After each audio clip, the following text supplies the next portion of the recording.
Welcome back to episode 212 of the Hockey Cards Gongshow podcast. My name is Josh. I'm here with Troy. I'm here with Phil. I'm here with Louie. It's a Gongshow Super Show. All right, guys. How's it going? Hey, Phil. Hey, Josh. How you doing? How are you doing, buddy? I'm good. Nice to see you. Troy, you're back. I'm back. I made it. Did you miss us? Sure. I didn't even listen to any of the shows, so I don't know if that tells you anything. No, Ouch. I didn't have time. I didn't have like 3 hours to put into each day, but I totally disconnected from the hobby. Besides trying to find card shops, I made a couple eBay purchases when I got bored at night, but that's about it. Okay. Well, you had a good vacation? Yep, good vacation. Got stung by a wasp immediately 10 minutes into the vacation starting. We got to the house that my mother-in-law rented on a beach in Florida. This house was so big. It had 4 levels. It had an elevator. So it was like 16 of us staying in there, 15. Get into the elevator because I have my luggage. Get in the elevator, sitting there. It gets up like 1 floor. All of a sudden, the back of my neck just starts hurting. And I realized what it was. It was a wasp. I hit it, flies on the ground, got it, but he got me, stung me pretty good, put some ice on it. After 5 minutes, I was fine, but not a good way to start the vacation. But besides that, the vacation was fantastic. We were in Florida, saw lots of Florida mans, saw in crazy traffic, but the town we were in, it was Grayton Beach, Florida. It's fantastic. It's just this little sleepy town on the ocean, on the Gulf. It was awesome. Beach was pretty packed, white sands, but it was awesome. You could have low speed vehicles, which are basically golf carts that have turn signals and stuff. If the highway or the road is 35 miles an hour or less, you can drive these vehicles on them. And we had a golf cart that came with the house. So drove that around. That was fun, but it was a lot of fun. It was awesome. Nice. Would getting stung in the elevator in your house, is that a first world problem? It's definitely a first world problem. This house was pretty nice. 4 levels, 8 bedrooms, slept like 15 obviously. It had like a pool room. It was super nice. Had ice makers on the floors, had a pool, like a really tiny, not a big pool, like enough for the kids that were there but they could just walk out to the ocean with some adults and do that. But no, it was fantastic. Yeah, sounds like it. How old were the kids, Troy? What were they? Anywhere from 16 to 8. 8? Oh, no, thank you. Ouch. Yeah. Jeez. Louis, what happened at the elevator in your house this weekend? Any traumatic elevator incidents or no? Nope, working just fine. Okay. Well, what did you do this weekend? Did you go? We had the big fair in town here in our hometown of Farmington. Did you go to the fair? I ended up not going to the fair. I ended up spending Saturday doing a brake job, all 4 corners on my vehicle. And the wife decided not to go to the fair. So I was sick of staying home. So I took her to a movie. Is the fair over? Did I miss it? Yeah, it's over. Oh, sad. This is the same vehicle that Louis drove me to in the expo. And we get about 3 hours away from home, and he says, "Oh, I knew I should have redone the brakes before we left." I'm like, "What do you mean? We're gonna stop, right?" Yeah. As you smash into the back end of someone. On the Tacoma? You don't have a Tacoma? It's a Toyota. What is it? Sequoia. Sequoia, yeah, really nice vehicle. Good job. Comfortable, super comfortable. Yeah. All right, Phil, tell us about your weekend. What are you doing? Pretty uneventful. I work a lot in the summer on weekends. I picked up Hasselhoff from work at 10 o'clock last night. He works at McDonald's. So I had a great idea to watch a sports movie because I was pretty wide awake. I was doing a bit of writing. And I saw Fever Pitch on Disney. And I guess I haven't seen it in about Jimmy Fallon? Drew Barrymore? Yeah. I mean, he's he's not my favorite right now, but he was great back in the day. And I just haven't seen it in a long time. And poor Hasselhoff, I made him watch a rom-com with Dad, pretty much. It's not a baseball movie as I remember, so I feel bad. But he was a champ. He stuck it out with Dad. I didn't fall asleep, and yeah, that was about it. Went to the card show today, and pretty uneventful. All right. Well, pretty good weekend, it sounds like, for everyone. I had a really busy weekend. We had my daughter's 16th birthday party for the family. My son is 18. Got into a car accident at 3 a.m. on the freeway in downtown Minneapolis. That was Awesome. amazing. Oh, Loved that experience. And then did a bunch of yard work. So yeah, I'm just a suburban dad kind of weekend, I guess. We have a huge show, guys. This is, Troy was saying, I think this is our biggest outline ever. Yep. It wasn't planned that way. It just happens sometimes. So we should probably get going right away and get into the show. But before we do, a reminder, our show, the Hockey Cards Gongshow podcast, is a Patreon podcast. That means we rely on the support of listeners like yourself to help us cover our show expenses, produce more, what we hope is better hockey card content, and then fund initiatives, even in a small way to grow the hockey hobby. You can support us through Patreon for $5 a month. Join our $1.99 support level tier. Forever had that title. You also get exclusive access to the Hockey Cards Gongshow Discord server, and you can join our community of amazing people. And I would dare to say friends at this point. Mhm. Definitely say friends. It's been how long, Troy? Year and a half now? Since Probably. Yeah. We started it pretty early. Mhm. And just an incredible group of people that I love checking in on every day. We have people this Sunday morning here opening up cards, with a Sunday copying cards and then share. Oh, love to see that. It's very easy to do. You can go to our website, hockeycardsgongshow.com, click on the Become a Patron link. Or Don't mind if you're watching my screen has shrunk where it says become a Patreon. yeah, it's somewhere there. I guess It's up there somewhere. You can find Or it. if our website's acting weird, go to the Patreon website directly, patreon.com, and search for Hockey Cards Gongshow. Or there's a link in the podcast description if you're listening to us on a podcast app or watching us on YouTube. And then finally on our TikTok and Instagram profiles, there's a link there too. All right, Troy, buddy, you ready with the game plan? On today's show, we begin with a 3-for-1 special of the almost greatest NHL player to wear each number. We will be taking a look at the almost greatest NHL player to wear number 10, 11, and 12. So this show is already a monster, so I'm going to warn everyone, these 3 will be short, or as short as I can make them, which is probably way too long anyways, but we will give it a shot. Then we take a look at some reasons to be excited for the future of the hobby.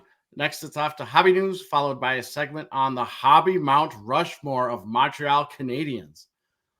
Then it's what puts the poo in Phil's shoe, everyone's favorite segment.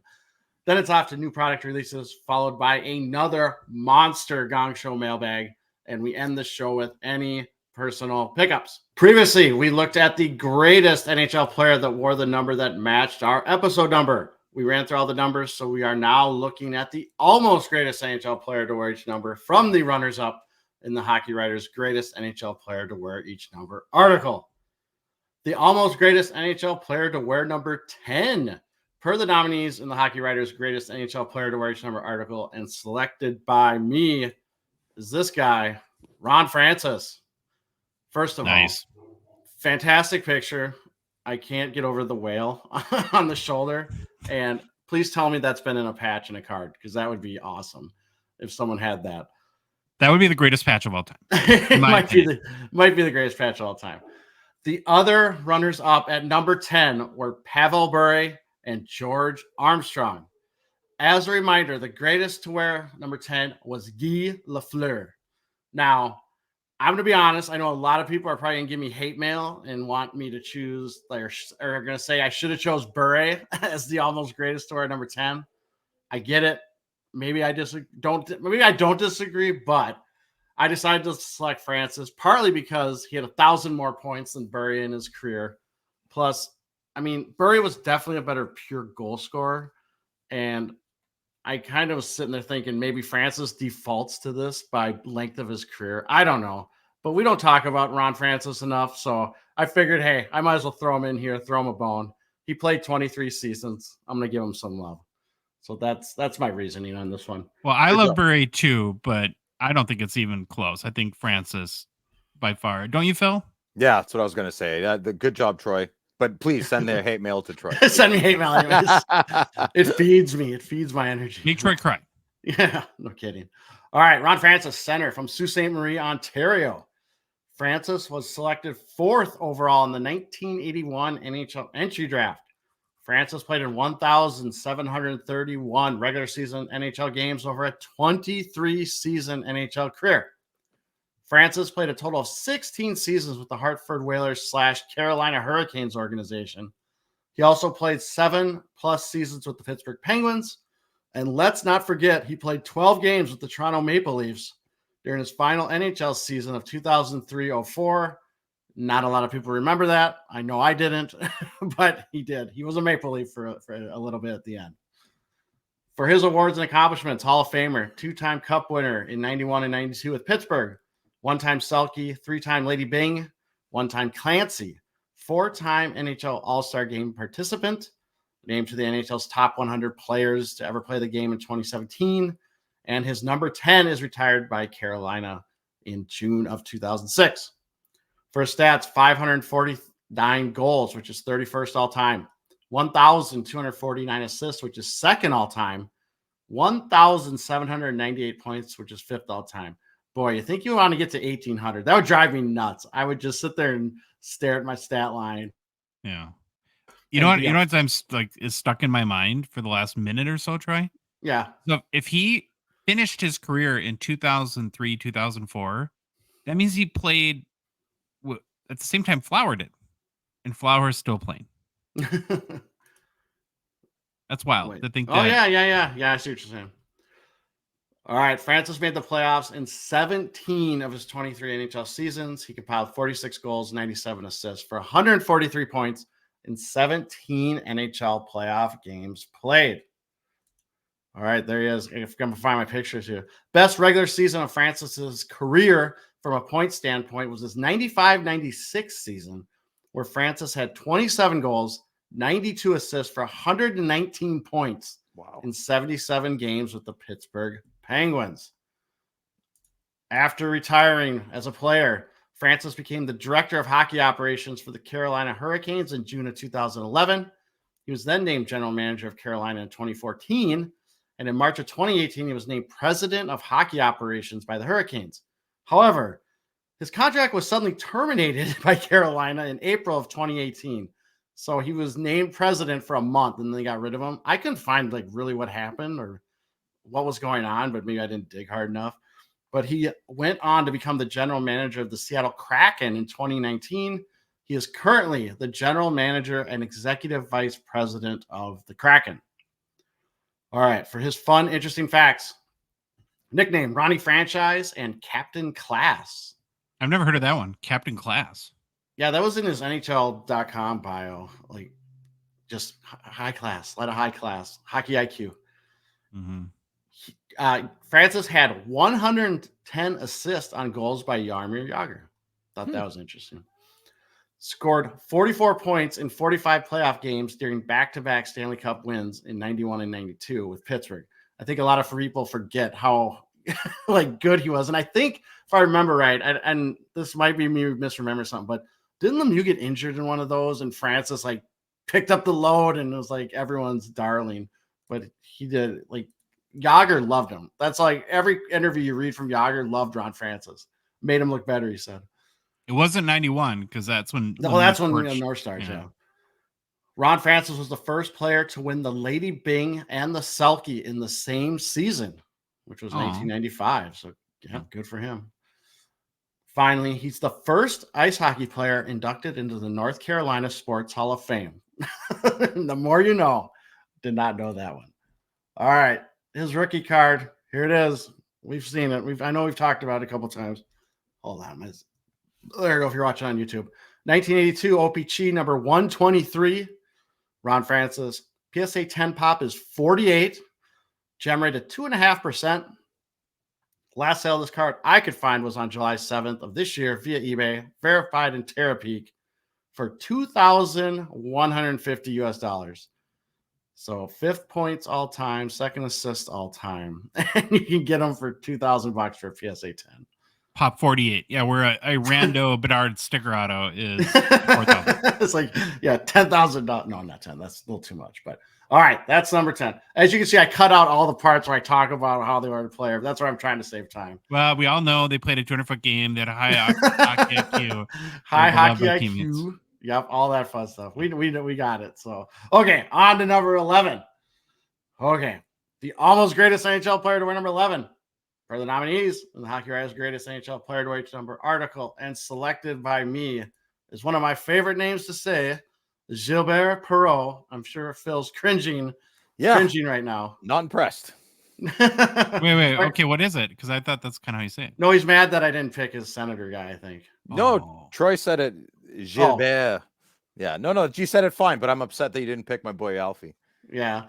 So the other runners up at number 11 were David Legwand and Daniel Alfredson. You said David Legwand before you say Daniel Alfredson? That's how they had it listed. I always do it how they listed in the article. Critically think. Okay, go ahead, Troy. As a reminder, the greatest award number 11 was Marc Messier. All right. Our boy Perreault, center from Victoriaville, Quebec. Perreault was selected first overall in the 1970 NHL amateur draft. Perreault played in 1,191 regular season NHL games over a 17-season NHL career. Perreault played his entire career at the Buffalo Sabres. For his awards and accomplishments, Hall of Famer, 71 Calder winner, one-time Lady Byng, two-time NHL second-team All-Star selection, eight-time NHL All-Star Game participant, named to the NHL's top 100 players ever to play the game in 2017. His number 11 is retired by Buffalo.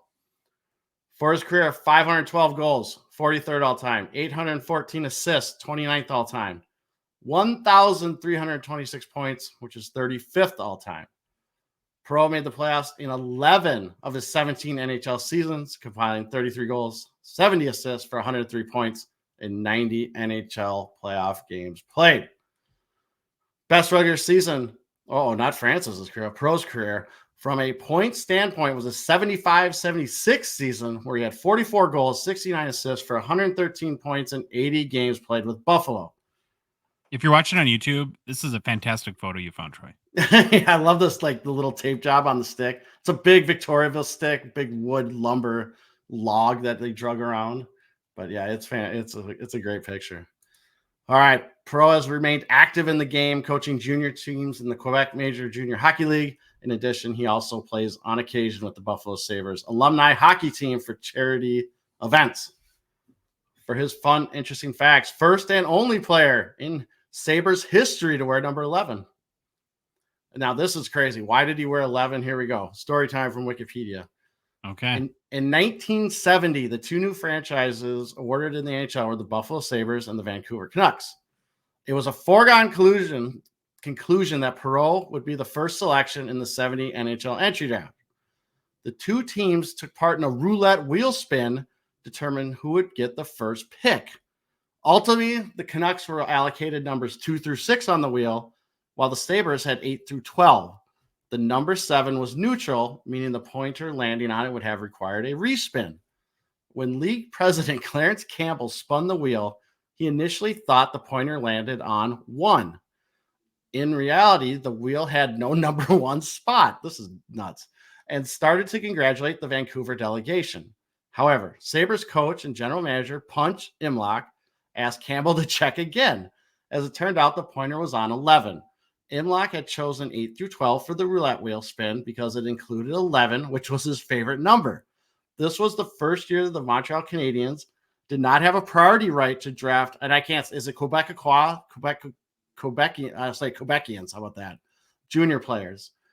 Consequently, Perreault was available and taken first overall by the Sabres. Coincidentally, Perreault has worn number 11 throughout his junior career and kept it in Buffalo in honor of the roulette wheel choice. Nice. Long story to get to why he wears number 11, but there you go. All right. Perreault was the center for the prolific trio of Sabre forwards known as the French Connection. His line mates on the French Connection were Rick Martin and Rene Robert. If you're watching on YouTube, there's an awesome statue out front of the Buffalo ice rink that shows it. It's shown here. And then here's the banners they rose in the rink for those three guys. Perreault retired at the end of the 85-86 season. However, it was announced that pension changes came into effect, significantly boosting the pensions of retired players who played at least 20 games in the 86-87 season. So Perreault comes out of retirement, plays his 20 games, and then retires for good. After his 20th game, so he can get his pension increase. I love that. Didn't he have like decent stats? Too? Yes, he had like 14 points. Yeah. It was amazing. He's just like, enough of this. Okay. Let's see if I got his rookie card here. I can't remember if I found it. Yeah, here it is. Oh, it's one of our favorites. The spotlights in the back or whatever that's supposed to be. 1970 OPG, number 131. PSA 10 pop is 1. This might be the lowest gem rate. I don't know if we've gotten this low. 0.2%? Have we had a 0.2%? Maybe. Okay. I couldn't find a PSA 10 sale, obviously, but I did find a sale of the PSA 9, which sold for $7,200 US back in 2018. Wow. Via the PWCC / Now Fanatics Weekly auction. A PSA 5.5 copy did sell via the Fanatics Weekly on May 26th of this year for $180 US. So I don't know. Phil, do you want to do a 13-second Daniel Alfredson? No, I've been hurt. I'm done. Oh, wow. Yeah, it's good material for my segment next week, Troy. God, you honestly can tell me Alfredson should have been this pick? Like I cannot objectively offer my opinion. Okay. I'm sorry, I cannot. I can subjectively. Okay. I was like, because I don't sit there and compare them for hours, but I mean, just kind of. Alfredson's just he played like 200 less games, has a couple hundred less goals. Like Alfredson, they both don't have cups. I know that. Yeah, there you go. That's another. They both don't have cups. Alfredson's like 90% of Perreault's career. You know. All right. Awesome. Okay, we got one more. Stay with me, people. We're on to number 12. Okay. Should I just read who it is instead of going through the whole spiel? You don't have to go through it. Almost greatest NHL player. Almost greatest player to wear number 12 is Dickie Moore. So let me bring him up for everyone to see if I can find his picture. Because I'm all kerfuffled now. Here he is. Hold on a second. There he is. There he is. Dickie Moore. The other runners-up at number 12 were Eric Stahl and Patrick Marleau. As a reminder, the greatest to wear number 12 was Jerome Iginla, my nemesis in naming, but I've gotten him down now. You do. I could never say his name before, but now I do. All right, Dickie Moore, left winger from Montreal, Quebec. Moore started playing with the Montreal Junior Royals for 3 seasons from 1947 to 1950 and made his debut with the Montreal Canadiens in the middle of the 51-52 season. Moore played in 719 regular season NHL games over a 14-season NHL career. Moore played his first 12 seasons with the Montreal Canadiens, retiring at the end of the 62-63 season. However, Moore came out of retirement and played in the 64-65 season with Toronto. Moore would then take the next 2 seasons off, returning for one more season in 67-68 with the St. Louis Blues. So our second guy in a row that kind of retired and that said, you know what? We'll get into why he retired the first time. I kind of know why he did the second time too. For his awards and accomplishments, Hall of Famer, 6-time Stanley Cup winner, 2-time Art Ross, 2-time NHL first team All-Star selection, 1-time NHL second team All-Star selection, 6-time NHL All-Star game participant, named to the NHL's top 100 players to ever play the game in 2017. And his number 12 is retired by Montreal in 2005 to honor Dickie Moore. And is it Yvon Cormier? Is that how you say it? Cornway.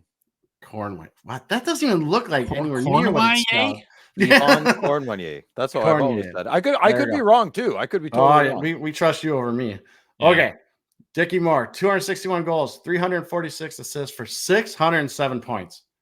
Moore made the playoffs in all 14 of his NHL seasons, compiling 46 goals, 64 assists for 110 points in 135 NHL playoff games played.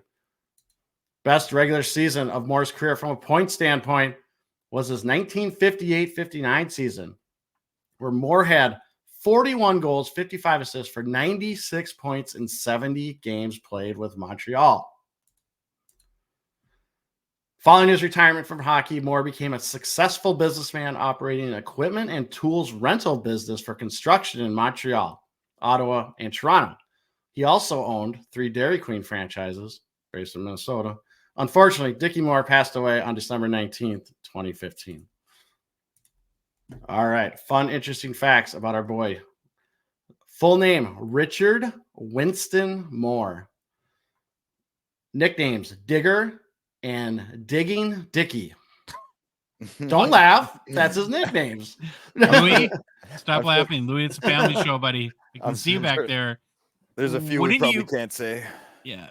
If your name was Dickie, wouldn't you just be like, can you please call me Richard? I think I'd much rather. Yeah, I don't know if I wonder if it had that connotation. I probably did, but I would say this was from his top NHL top 100 bio. This is why he was kind of nicknamed Digger or Digging Dickie, for his tremendous work in the corners done with disregard for the peril that often awaited him. Boy, you can read that either way you want. Get your minds out of the gutter, you sickos. All right. Here are some inspiring words from Canadiens coach Dick Irvin about Dickie Moore in his rookie season. It's a wiener type of episode. Yeah. Now check this out. This is high praise from this coach his rookie year.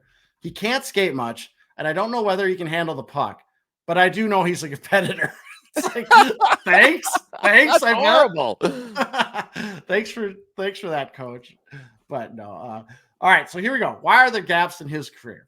Here's what happened. So looked at his NHL top 100 bio, had a lot of good info. In the spring of 63, Dickie Moore was angered by the idea that the Canadiens were working to trade him. So Moore quit the game to devote himself to a construction equipment rental business he had founded in Montreal 2 years earlier. So he retires, and guess what happens? He promptly had his kneecap pounded into gravel into a losing battle with a grinding wheel. Again, from his NHL biography. And then when he came back from St. Louis, with St. Louis, he took, he played that year.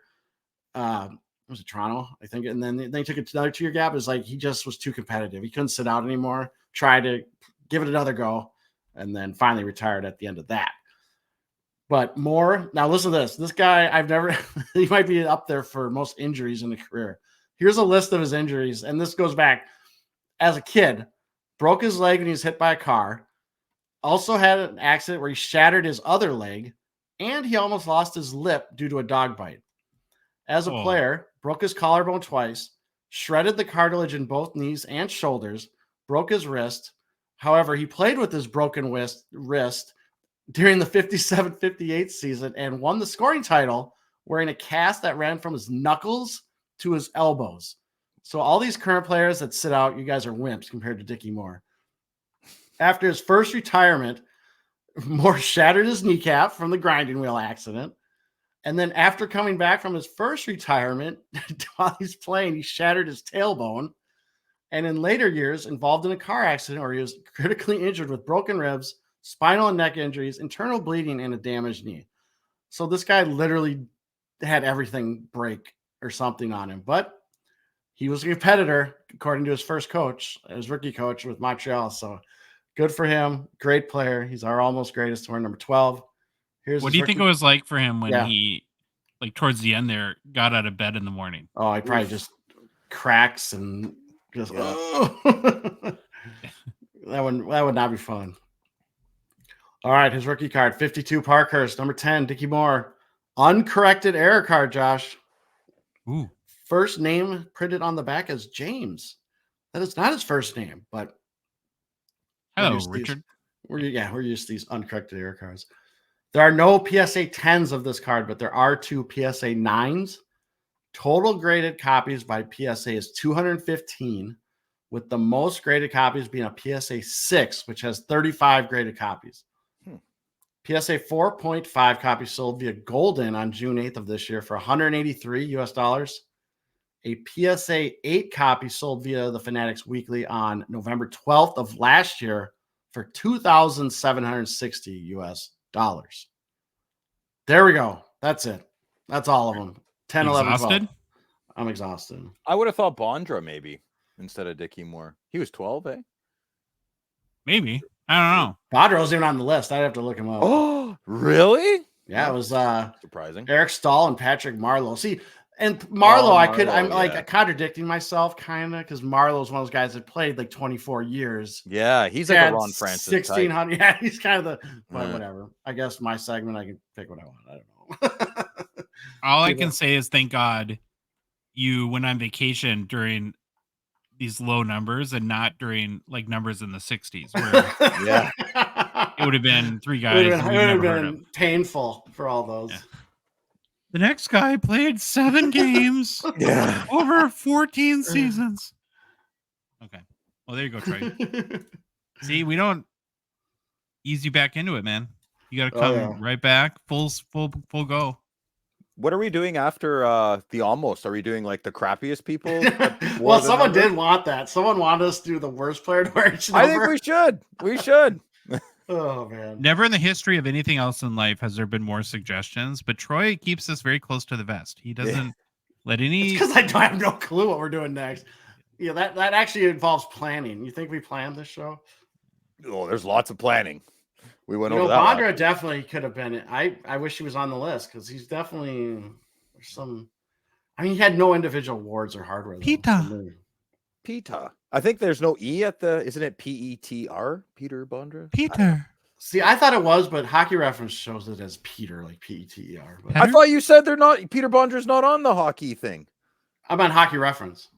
Hockey News is the article I use. Okay, boys, we're going to move on to reasons to be excited for the future of the hobby.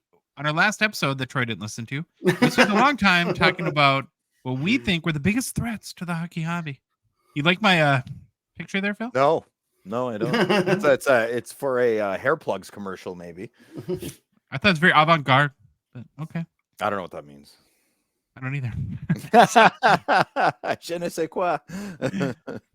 We talked about biggest threats to the hobby. Got a ton of fantastic feedback from followers of the show, and I think we laid it out pretty good. But because you were sipping on Mai Tais all last week, Troy. CT scanners. That's all I care about now. That's whatever's the newest threat is the biggest threat to the hobby. CT scanners. Okay, so CT scanners. Anything else that you want to throw in to the threat pool? Just scammers. I mean, off the top of my head, scammers. I still, and I've mentioned this so many times on the show, I still go back to that FBI study where, what was it, like 60 to 80% of all, and this is, I think they said memorabilia, sports memorabilia is fake. And I always get worried that someone's going to figure out how to fake these cards and these autos. And we've already seen patches get kind of faked.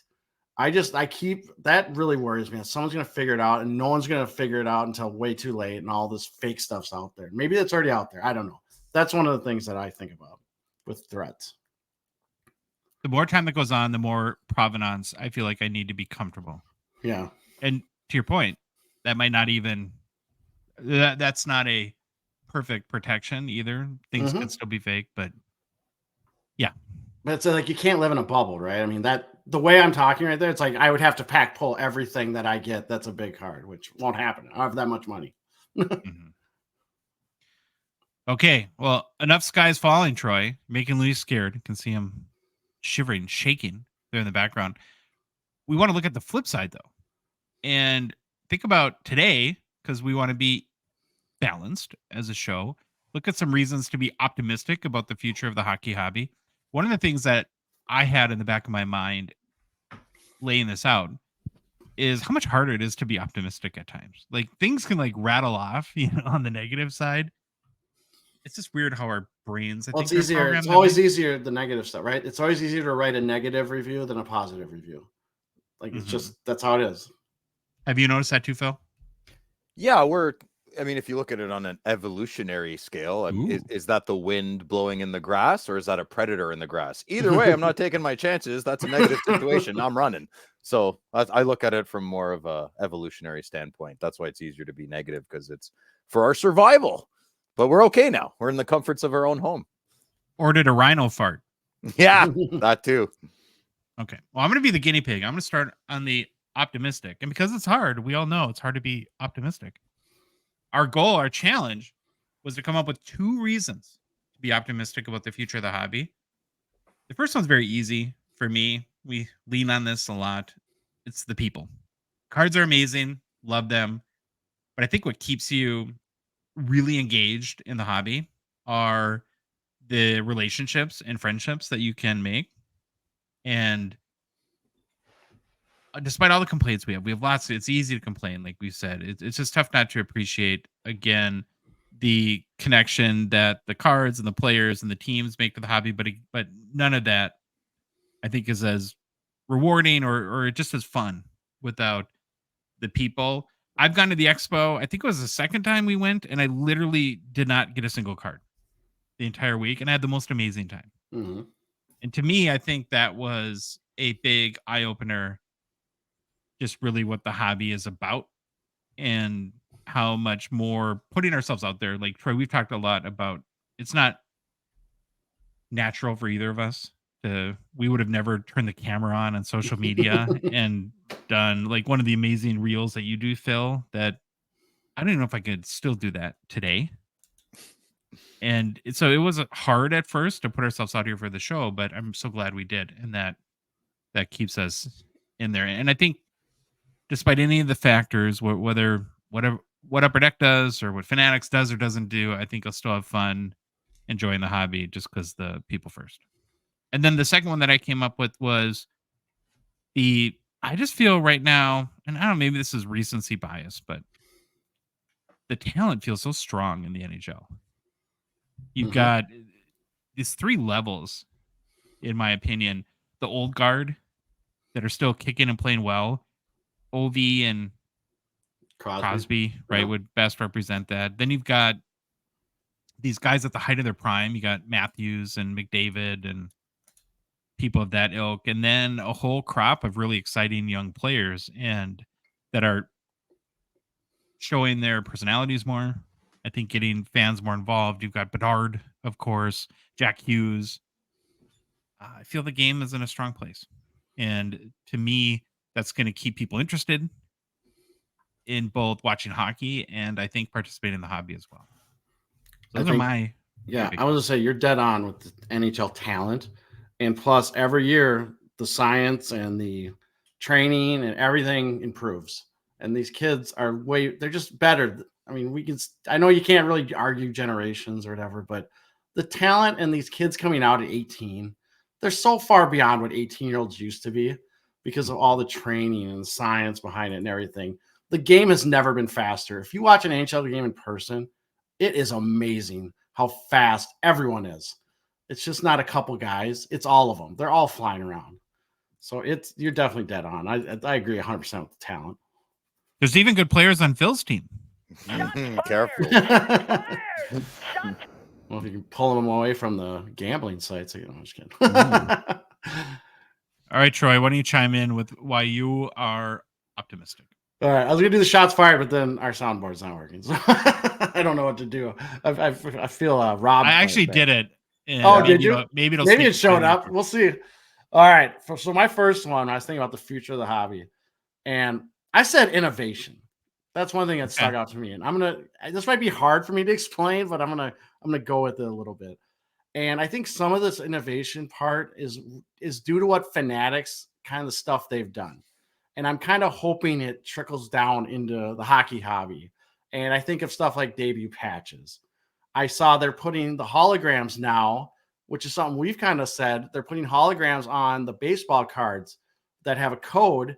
You can go to an MLB site, enter your code. You can see where the patch came from. It will tell you what That's game awesome. Yes, it's fantastic. And they're figuring it out. Now we got a situation where, and this is all the sports, I think, where we have Upper Deck and hockey, and they have basically monopoly to the licensed players and teams. But I'm hoping somehow stuff that other companies are doing will drive innovation into hockey. And I'm hoping Upper Deck drives innovation because I think there's just stuff that can be done going forward. And I don't know exactly what the answer is, but I'm really excited to see what innovation can come out. So that's my first one. I got a question for Phil about that. So, Phil, if there was a Brady Tkachuk game-used patch from his very first game that said NHL debut, is that something as a Tkachuk collector that you'd be interested in owning? I'd be all over that, yeah. Yeah. 100%. I have a draft boards. I don't like booklets, but I have a booklet of his draft day. Like, I keep trying to sell it every time I find a buyer or a trade. Like, yeah, and then it won't come out of my hands, and I hate the card, but I can't let it go. So if something like that happened, I would be all over that. That's the closest way to be that's the closest way to be part of the game. Yeah. I wish our soundboard was working because you just said puberty, and I feel like we should celebrate. Well, I don't know. Troy's got the zit on his nose. My voice is I know. cracking in this puberty episode. We are going through puberty right now. It's kind of interesting. So that was my first one. So I know I probably didn't explain it that well, but I am really excited for like innovation that happens. The second one, this is such. I think about it, and I think we're onto something, or maybe Upper Deck's onto something. I'm really excited about legend sets that are coming out, like Parker's Champions, SP Signature Edition Legends. So that's like the start, I think. Now, they've probably done this in the past. I don't know every set that's ever been released, but I love that these two sets came out recently. I feel the response was fantastic. I mean, Signature Edition Legends, I don't know if you can buy that anymore anywhere. I think it's all sold out everywhere. I've seen online and stuff. But I am really intrigued by legend sets. And it doesn't have to be, I don't need the Gretzkys and the Lemieux. I want like Minnesota North Star guys, like the Basil McRae's, Shane Churlas, these Dennis Maruks, Craig Hartsburg, guys in that ilk, like these guys that I grew up with. And pick your team. They all have these players. I don't need the superstars all the time. Maybe that doesn't sell. I don't know. But I love the idea of legend sets, getting more involved with the NHL. I don't know who does it. The NHL Alumni Association, the NHLPA. It's probably a lot of work to get these legend sets signed and all that stuff. But I really am excited about legend sets. And I hope they keep going that route and introduce some more and maybe pull back on some of these other sets that we think are kind of just fluff. Upper Deck did really good, Troy, I think, with the SP Legends and the Parker's Champions, because it has a very clean, crisp, yet modern, I don't know, something no nonsense. It's not noisy. SP Legends and Parker's Champions really hit a home run. Upper Deck has done a lot of legend type of sets, but they've been noisy or just a little too loosey goosey. These two sets were nice, tight, good checklist, not too many parallels, inserts. I think they just smashed it out of the park with those two sets. I'm really curious to see how Parker's Champions does the second time around. The second time around, that's the Bedard chase. Did you see the checklist? I didn't. I don't know. I'm conflicted. I don't know what to do. Well, here's what I was thinking. I want something like, I know there's legends in this product already, so this maybe is a bad example, but I would just love something like Stature Legends, and that kind of card design, but it just had those guys that were in SP Signature Edition Legends, like the guys I was talking about. That'd be good. That'd be nice. Shane Churlas, Brad Maxwell's, all them guys for the North Stars that I grew up with. That's I would love that, but maybe I'm the only one that buys it though. All right, Phil, what are your true reasons to be optimistic about the future of the hobby? I am optimistic for a couple of reasons. I'm a bit of a contrarian at heart, but I will join the club for today. I will go Fanatics coming into our space. I'm scared, excited. I'm more, my glass is half full on that one. Absolutely. I'm nervous, but excited. I like disruptors. I think change is great. Small increments of change are great. They're going to make a push on you, Upper Deck. I don't know what they're going to do there. So it is exciting. I am a little nervous. Didn't they do that thing with Wembanyama? They signed him. Yeah, they're going after just players. Yeah, so that's interesting. Like, I wonder if they tried to go after Bedard. I mean, they didn't get him, but like, are they going to go after the next guy? And then are we going to get some hockey that's unlicensed? I don't know how I'd feel about that. Lot of doors can open and be slammed shut at the same time. Is hockey even a big enough market for Fanatics to look at us? I don't know. I have no idea, but I love that jersey. The innovation that you were talking about, Troy, getting us closer to the game somehow, some way. Yeah. I would much rather buy a piece of a puck with a little QR code on it, and then you could be like, "Oh, I got this goal." Like there's so many possibilities. It would be fun. I do have to say, I know we're being positive, but a little bit of a concern would be they moderately addressed the jerseys, like quality, craftsmanship. I mean, for baseball, you mean the Fanatics stuff? Yeah, just and I have. They were terrible. They were a joke. Yeah, and I did see. I'm so bad with names. I did see. Well, the Stamkos one was not Fanatics' fault. You guys, that was. I didn't even know something happened with Stamkos. I was talking about just baseball. Yeah, Fanatics took over baseball, and the jerseys were terrible. A lot of ripped pants when guys sliding in a second. I mean, so you can put lipstick on a pig, but it's still a fat pig, right? So, NHL jerseys right now are Fanatics, right? This year, yep, officially right now. And is this the Interesting. first year they've taken over from, was it Adidas? Were they the previous one? Adidas, yeah. Yeah. So I think that's what you're trying to equate it to, right? You're saying, say they had bad quality in baseball. Let's hope the quality doesn't go into hockey jerseys. I hope it and jerseys, hockey jerseys need to be tough, right? Yeah. I Fanatics has been very good. I mean, they're a corporation. I don't like the world we live in now, though, that every quarter, if they didn't make more than the quarter before, somebody's getting fired and there's a problem. There's not a problem. Sometimes companies, when we were all growing up, some companies would go, it's ebbs and flow, right? But this new corporate model, it has to be a trajectory to Mars, or you know, and what does that mean? Mad at you, or I mean, let's just say your 5 like institutional holders that hold all your stock get mad at you. It's not the individual. It's it's like these mutual funds that hold all big the hedge stock. funds and mutual funds. Yeah.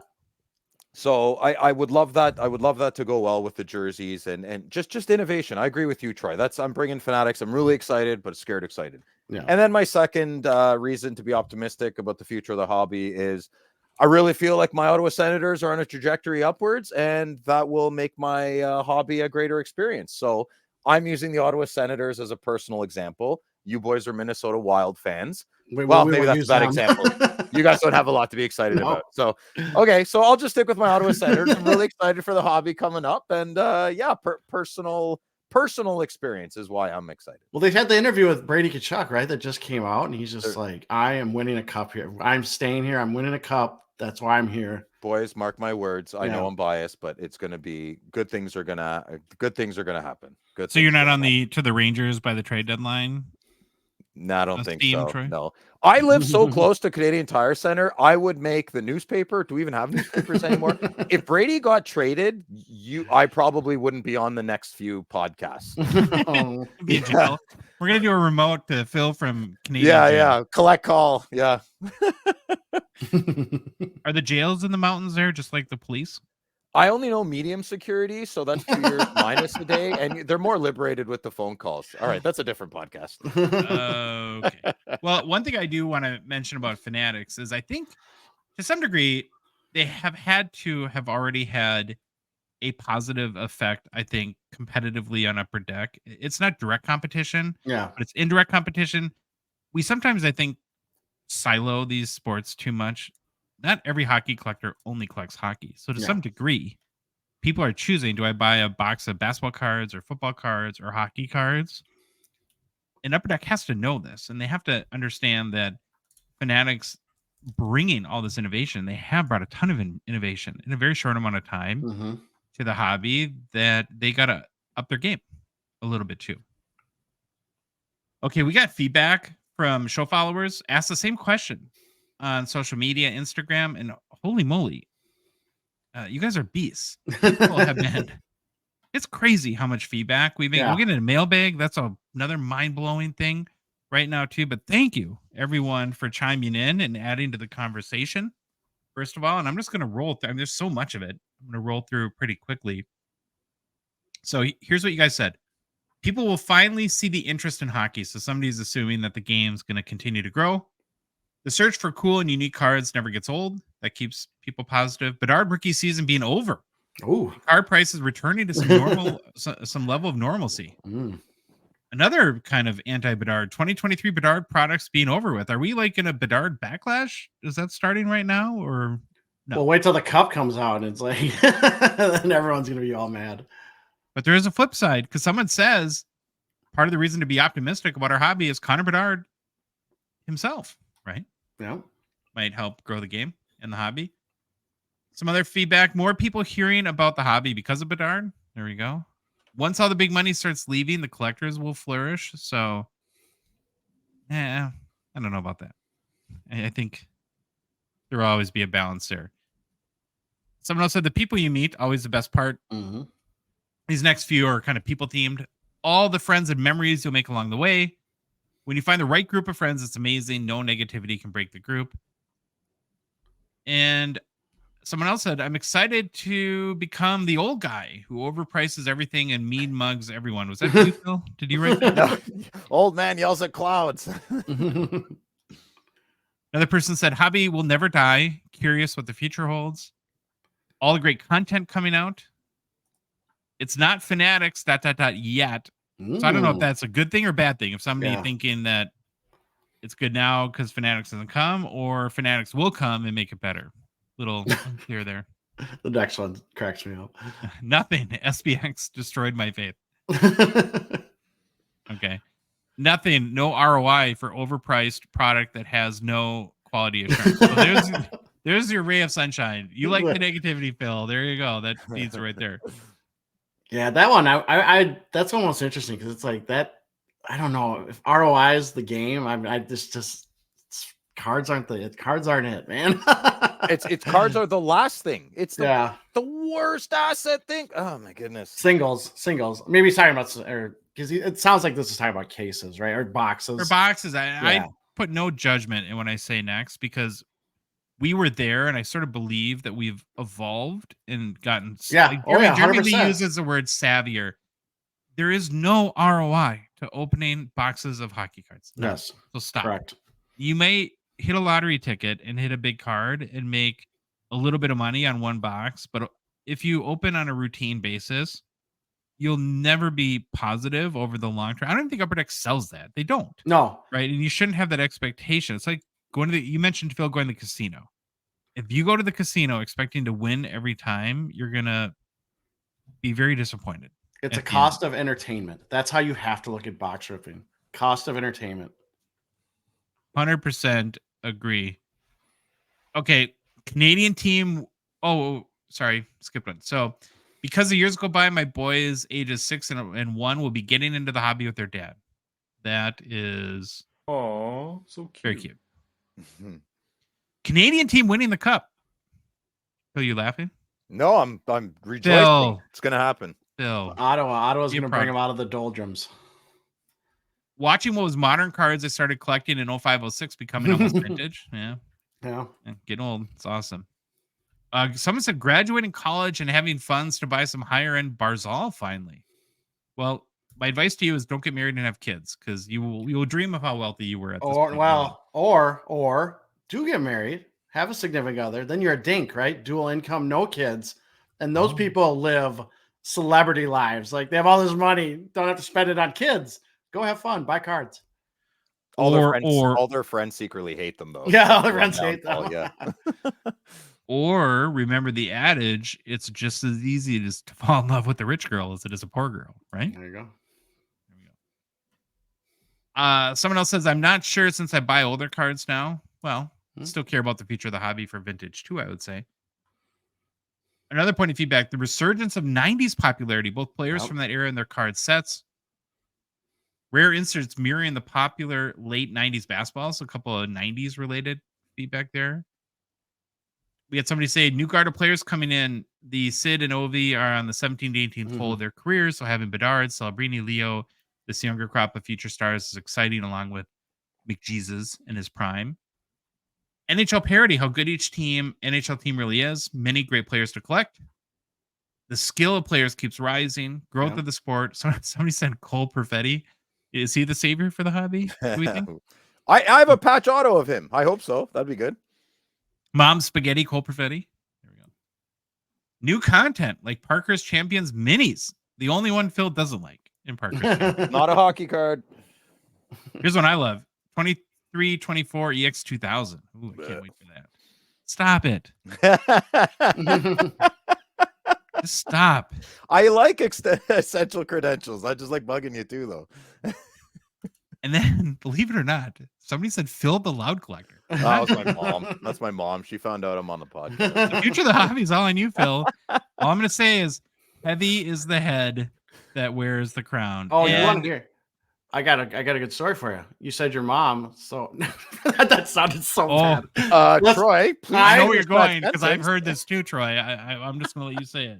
No, my mom yelled at me for mispronouncing a player's name. She's like, you should have known that player. I can't remember who it was, but she yelled at me at my son's baseball games. Like, you should have known that guy's name.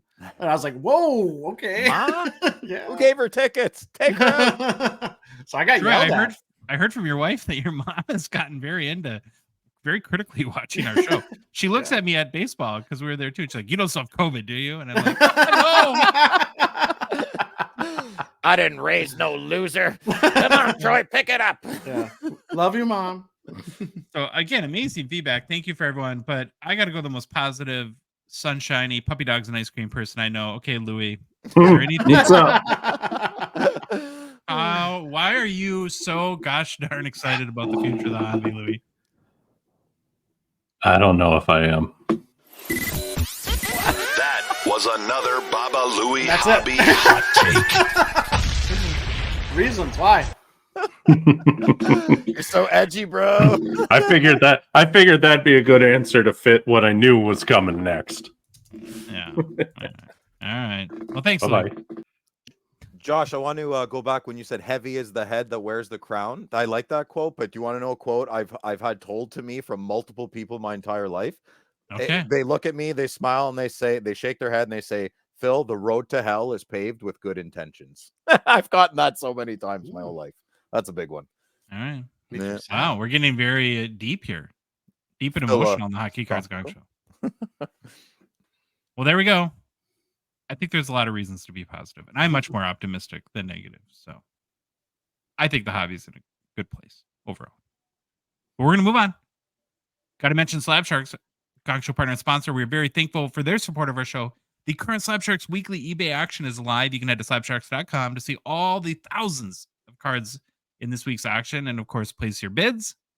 Every week, the auctions seem to get bigger and better cards. This week is another banger. How many cards in the auction, Troy? You have to go down the I thought bottom. it said here. I don't know. Scroll down the bottom of the first page. It's at the bottom? At the bottom. I think it's 1,591. Ooh. Yeah, a lot of cards. A lot of cards. Obviously, some bangers in there. Three of us, we've combed through the auction. Troy and I have found our favorites, and then Phil picks cards that, for weird reasons, and we just roll with it here on the show. We're going to start with Troy and let the anticipation build for our favorite e-packer, Phil. All right? All Troy, right, what are your favorites? Here's my number one. 1983 Leaf Mario Lemieux authentic autographed out of 2000. I brought this up in whatever. Oh, we talked about what's your favorite 90s card? I think, Josh, you went through some, and I found this one because I think this is awesome. And he's looking lovingly into my eyes, and he's got the great autograph. I love this card. Was this at Glamour Shots? Did they take this photo there? Maybe. That was the heyday of Glamour Shots, baby. Mid-90s. Phil, was there Glamour Shots in Canada? I don't like Chippendales. No, like it was like where you go to get your like high school, like get high boudoir shots. There you go, boudoir shots. Boudoir shots. Yeah. That still sounds like it means something. It still sounds kind of edgy. No, this is like at a mall where you would basically could like dress up as a cowboy and get pictures taken. Oh, at the local like festival, I guess. Yeah. We'll call this a cultural divide. Okay. Cultural divide. No, this might either pick this one. And then my second one, I love this card. 2000 Top Stadium Club, Patrick Waugh Beam Team out of 500. If you buy it, immediately crack it, get it out of that ugly looking slab, and put it in a nice top loader, one touch, whatever you want to do. Put it in a top loader and put it in your top loader binder. Did you notice like perfect timing when you said immediately get out of that slab? Phil's hairless cat goes. Oh, you guys. Bigglesworth knows. He knows that's ridiculous. Why would you ruin this great card with this ugly label? Ugh. Why would you like a Mario Lemieux card that looks like the cover of a romance novel? It looks awesome. What I'm talking about. I don't know. That's great. Yeah, that's crazy. Look deep into my eyes, Mario. I mean, look at big. I mean, it's got the flow, great hair, great jersey. I don't know. I don't see it. Only left saw. Yeah, I don't see it. I expand my horizons. That Patrick Waugh card is sweet. I always find cards that I have to buy. That's a nice card. Okay, my two favorites are Penguins, both too. So I picked a 2010 Upper Deck the Cup, Sidney Crosby, scripted sticks out of 35, BGS 9.5 out of 10. I picked this one because I think it's one of the nicer stick auto cards that I've ever seen. And I typically am like not super excited about stick cards because I think like whether it be on swatches like material or on sticks that the auto gets janked up a little bit. And so I just love this card. Do either of you own a stick card? at all? I have none. No, that's the blade though, so that's why that's pretty cool. That's the Yeah, blade. Oh, I yeah. do, but it's not autographed. Like I have a one like a Gabrick with a Mm. piece of the stick. I agree with you 100%. This is probably one of the better autos. Maybe it is because it's the blade on there. But it's like I can't buy patch cards with the auto on them because I hate how the ink kind of bleeds. I'm with It you on just- that. Like I just can't. I just don't do it. the letters that bleed Yeah. out. Yeah, I don't like those. Then the next one I pick is a 2021 The Cup Mario Lemieux The Show Auto Black short print. It's raw. These the show cards I think are pretty Are they amazing. growing on you? Are they growing? Are they growing on me? I see them all the time now. Like they just show up in my feed. I'm like, So this is a Mario Lemieux card, Troy. Do you see it on the screen there? No, I know this one is. Oh, This one is. I know that's what you're talking about. This one's Maryland. Josh picked a hockey card. You picked your high school crush. That's a poster for your wall. That's what that I'm is. proud of that. I have nothing wrong with that. Well, you're definitely comfortable. So am I. So am I. I like don't 'em even rougher. mind on this one. There's obviously where the marker wasn't working so well, but it's it doesn't bother me. Even I'll take it. I don't need Send the it- PSA 10 There goes- auto there goes 10 Bigglesworth. grade. Send there. it to Kurt's card care and see if we can fill it in. No.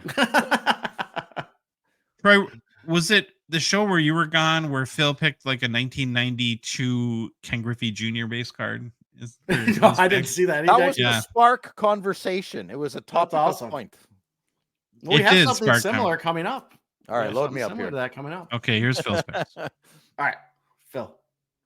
Okay, good audio listener. What you're looking at is I'm not buying it, but it's what you're looking at is a PSA 9 slab card of Jake Sanderson Young Guns. I want to bring this up because you can probably, if you pay attention, maybe not now after we say it on the podcast, buy your PSA 9s, start looking, start paying attention, get dialed in. They can usually, maybe not usually, but quite often be cheaper than the raw card.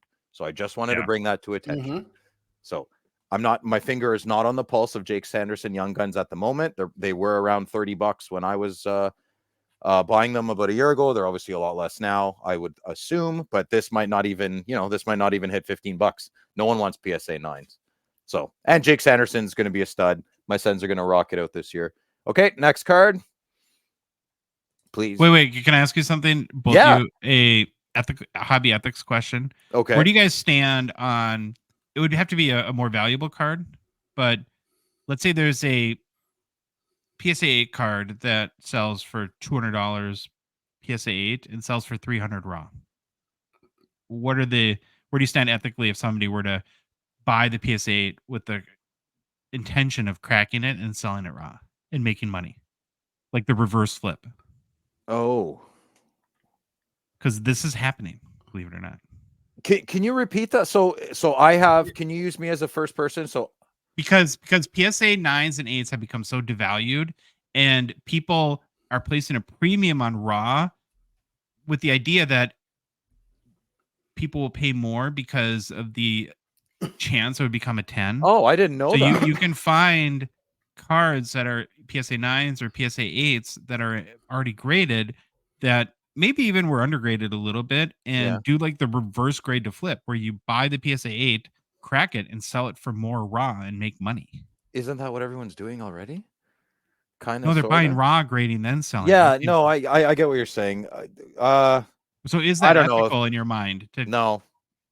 Well, yeah. See, to me, I have absolutely zero problem with that because that's just the way the market is. And yeah, it's a game. It's just a different way of playing the game that I have no problem with that. It's just you're doing what the market wants, basically. I agree with Troy. I don't know. I was trying to think. It's like, is it unethical? No. I mean, my thing would be if you do that, at least send the label in to tell PSA or whoever that you or PSA that you shredded it, or they can remove it from their report. I mean, that's what I'm trying to. But I don't think it's unethical. Sorry, I don't have a Josh, problem with it if someone does that. A bit to get that. I don't think it's unethical. I don't like that part of our hobby that's the game that I don't want to play. Yeah. I think the argument for it being unethical, and I'm not saying I agree with this, I'm just stating it, would be that people are buying the raw card based on the possibility that could be a 10, and by not disclosing it had already been graded an 8. is that unethical? But then the more you learn about Mm. grading, and that 8s can have routinely become 10s anyways. Yeah. It's like, how do you know? Well, it's that's a not- better. That's a different. Now it's different. I don't, because now you're saying that should you actually disclose that it was graded and cracked? I don't know. Oh, it's getting sick. It gets so silly. You Like can- yeah, I can see both ways. I I trust can my see both opinion ways. looking at a card better than any PSA grader. Oh, I maybe there's 10% PSA graders that have 30 years experience. That's not who I'm talking about. I'm not saying I would be better at them. I could probably learn a lot from them. But I would, if I had to guess, 80 to 90% of their graders are not nearly as experienced as the three of us and Louis and everyone listening. I want to empower the hobby. Anyway. It is. That's interesting. We have a whole segment on this. Now that I'm thinking about it, should you Oh. disclose it? Is that inside information that you have, knowing that? I mean, this is. I love it. Is that lying by insider omission? trading. Right? Yeah, You is it lying by omission. omission? Exactly. Maybe. That's a perfect way to put it. All Let right, us know. Phil, what's Write your in. next one? Yeah, right in. Let us know. Wayne Gretzky buyback program. I Yeah. can't believe there's 500 of these cards, but it's a. I think this was from 2017-18, but it's a 92-93 Upper Deck card. And I'm not a big Kings uni, but it's such a 90s photo shoot. You got a blue hockey net lit up in the back. Wayne's got beautiful hair. This is it what does looks it for great. me. The Supras. Yeah. I love the Super Breezers. Oh, really? I I didn't like get to wear them these because goalie. I had big Vaughn goalie Breezers. but okay. I love the Supras. Those are sweet for players. CCMs. So it's a black autograph on a black and gray white card. Oh, it's awesome. Don't bid on it. I'm bidding on it. Don't bid on it. Don't. Well, there's more. There's I know there's 499 more, but I want this one. Yeah, it spoke to me. Well, there's so many great cards each week in the Slap Sharks weekly eBay auction because they make Canadian hockey card collectors' lives easy. Phil, I don't know if you knew this. All you have to do is send them your cards or drop them off with a rep at one of the many trade shows they sponsor. Were they at the card show you were at today? They were not. No. Okay. All right. Well, then they take it from there. You could have sent it. You could send them to them too, I guess. They take awesome photos. They'll list all your cards, schedule them in the auction, answer bidder questions, hunt down payment from winners, ship to the US and Canada, and then, of course, handle any post-sale issues. It makes selling your cards simple. Plus, remember, the weekly eBay auction is a hobby event. I mean, it's got to be one of the bigger hockey auctions that there is now, right? I would think. Oh, for sure. So for complete consignment information, including payout rates, and to start the consignment process today, head to slapsharks.com or download their app too. Hobby news. Hobby news. News from the hobby. All right, Phil. There you go. Love it. Well, Troy, I'm sure this is going to be very emotional for you. Yeah. Did you have the shakes or anything when you were missing the road to infinity last Nope. week? I did not have any shakes. I was enjoying the sun. In case you've forgotten, though, Troy, it's been now 2 weeks for you. The road to infinity is where we are tracking the unprecedented growth of the Connor Bedard-based Young Guns. I could actually see you getting a road to infinity tattoo, Troy. Might look good. I'll pay for it. I will pay for it. If And I keep crossing it out and putting the new number every so it runs down my whole arm. On our last update, the PSA 10 pop gun for the Connor Bedard-based Young Guns has risen to 4,815, getting close to 5K. Now, we've been seeing weekly increases now in the last month or so in the 130 range, but could we have a bigger increase today? Could we hit 5K? That would take an increase of about 185 or something like that. So do you see that happening today, Troy? Do you think we went up 185 in the past week? Doubt it. Not from what we've been seeing. Phil, Phil's been on a hot streak, Troy. He's been like the master of Are you guesses. nailing it every time? Oh my gosh. Just Very crushing close. it. Awesome. Very close. Pick the exact pop out count today, and Troy will bake you cookies, Phil, any kind you want. So you got to guess what's it going to be today? I guess 4904. 40. Wow. That would be only a little bit. Okay, here we go. As of the most recent updated PSA pop reports and certified by the accounting firm Hughes, Hughes & Hughes, the PSA 10 pop count for Connor Bedard base Young Guns is at, drumroll please, Troy. Thank you. Here we go, boys. 4,976. Ooh, almost An 10,000 or increase of 5,000. Sorry. 161. That's out of 10,851 copies graded for an updated gem rate of 45.9%. Now, as a quick comparison, if you look at the four major grading companies, Connor McDavid Young Guns has been graded now 17,114 times. So still quite a bit of ways to go for Bedsy. When I was doing this, it made me think, boys, and I'm curious as to your guess, because all you can do is guess here. What percentage of 2023 Series 2 do you think has even been opened to this point? Ooh, I always think that. Yeah. Half? I was gonna say 60% was my guess. That's just the first number that came to my head. I say half. I want to say like 40%. I'm going to go. Plus, Okay. you I got have to- EPAC, right? It's on EPAC. Is it on EPAC now? Oh, It it's is on on EPAC. Yeah, it's on EPAC. now. It's on EPAC. Mhm. I knew our EPAC expert would know. Louis, if you had to guess, what percentage of Series 2 do you think's been opened? Half probably. Okay. Blasters, I think the Walmart stuff, the blasters, the Mm. boosters, whatever the other ones, I bet you they're not even at 25%. We'll see that for 10 years coming. Aren't we convinced those never came out? Like, I've never seen them in the wild. I'm sure they're there somewhere, but Oh, they're there. They're getting gobbled up. yeah. Because our show is so stinking long. That's all we did for Hobby News. So, Road to Infinity. Very close, though. By next week, for all intents and purposes, we should be the third hockey card with the PSA 10 pop count over 5,000. And then is it done? Do we stop? I don't know. I'll stop when Troy stops the greatest player. So, to answer your question, no, we'll never. We're almost done. That's almost done. That's only got like 10 more episodes left. We've Well, we have gotten to- almost done with that like 6 times now, and you find a way. We have You're to like, you can find a loophole to keep it going, Troy.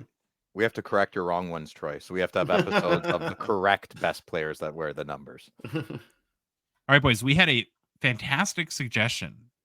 I think it was our last mailbag or the mailbag before, to do a Mount Rushmore of 4 players, of course, that we think should be on the Mount Rushmore for each team. And I remember us really liking that idea. And so, speaking of content bits we can run into the ground, right? This gives us 30 episodes. 30. So here we go. Well, I was even thinking we could do a Troy loophole when we're done with the current It's teams. almost. We could do we could do like the North Stars and the Nordiques Oh, there you go. and Whalers. Yeah, that'd be kind of fun. Okay, couple things to know. It's a perfect idea, very fun. Can't wait. This is a exercise based on opinions. Now, some teams like the one we're going to start with today, the Montreal Canadiens, you could fill up multiple Mount Rushmores of players with likely much argument. So to find 4 is kind of a challenge. This was not the easy one to start with.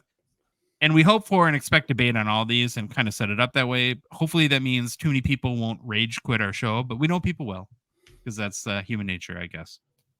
If we left your favorite guy off your team's Mount Rushmore. Do we know what the equivalent? We've tried to figure this out before. The Canadian equivalent to Mount Rushmore. What is it? Like, do you guys have anything that has like 4 people on it? Oh, no. You guys do know what Mount Rushmore is? Like that? I makes don't know sense. where it is, though. Is it Okay. Nebraska? Is it Nebraska? North Nope. Dakota or South Dakota. South right? Dakota. South Oh, Dakota. okay. South Dakota. But just some rocks. Not too with far. presidents. You can come visit us and we'll take you there, Phil. We're working on it, aren't we? So I had to think of a process for us to do this. And what I came up with was I'm going to draft all these and kind of state the case and call it penciled in, right? Here's the 4 guys penciled in.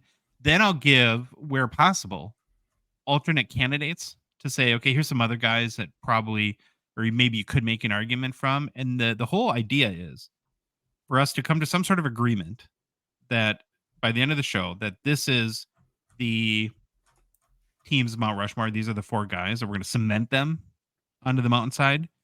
And then all the hate mail will go to Louis afterwards. Does that sound good? I love it. It's good. Okay. And again, so I thought, well, if we're going to do this, let's start with a bang. So we're going to go big. Why not tackle probably the hardest of all teams, the Montreal Canadiens? And here's the players that I've nominated. Again, penciled in. The first one is Maurice Rocket Richard. Kind of feels like a no-brainer to me, but we'll see what you guys think. in case you need convincing. First player to score 50 goals in a season, was the first player to reach 500 career goals. One-time Hart Trophy winner, 8-time first-team All-Star, 6-time second-team All-Star.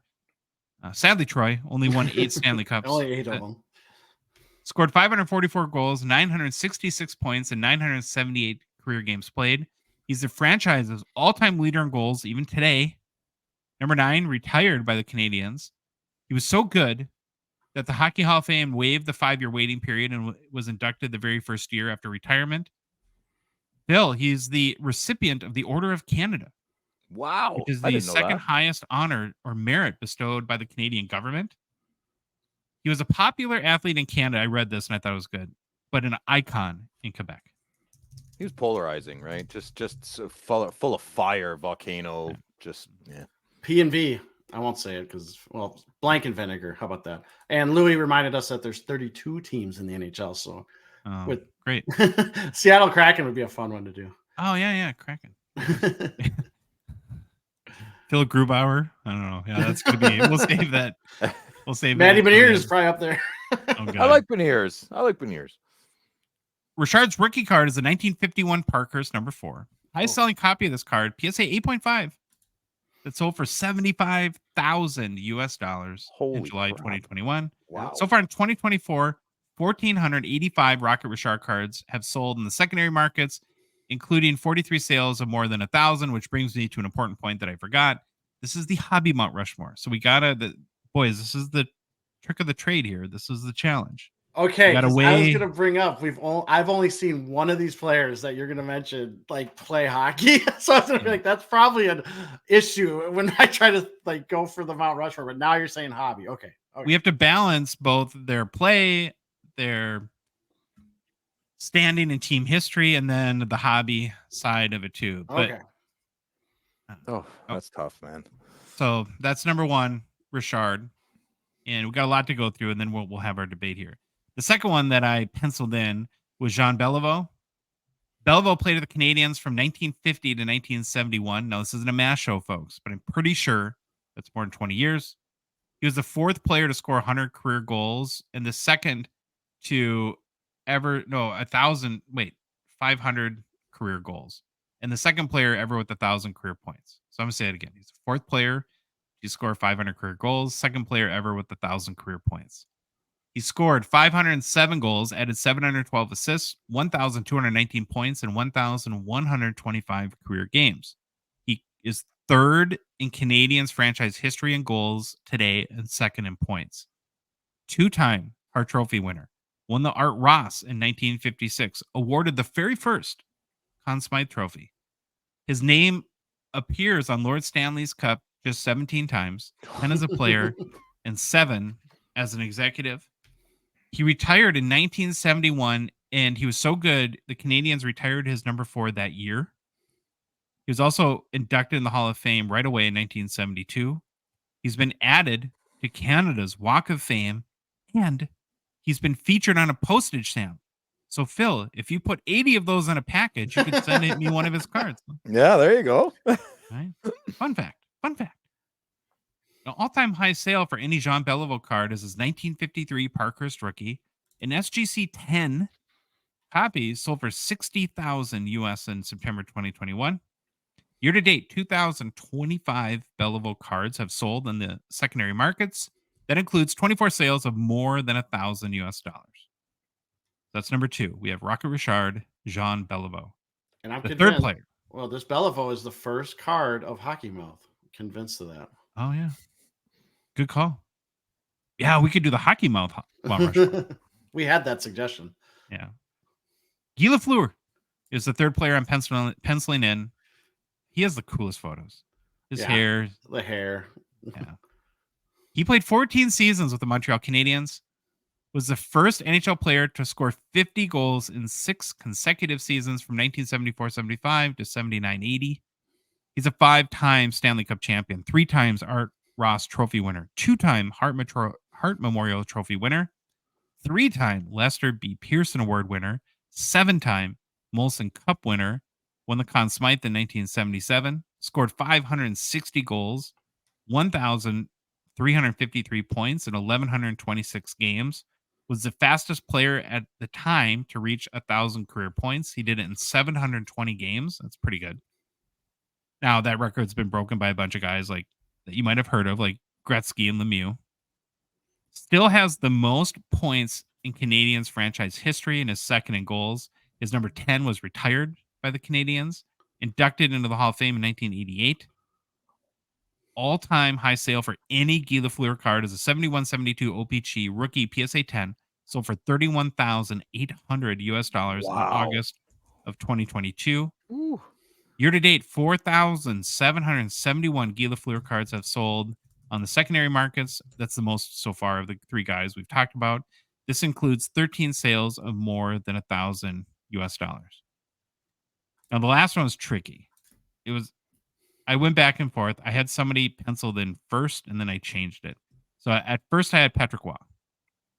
But then I started comparing basically Waugh, Jacques Plante, and Ken Dryden.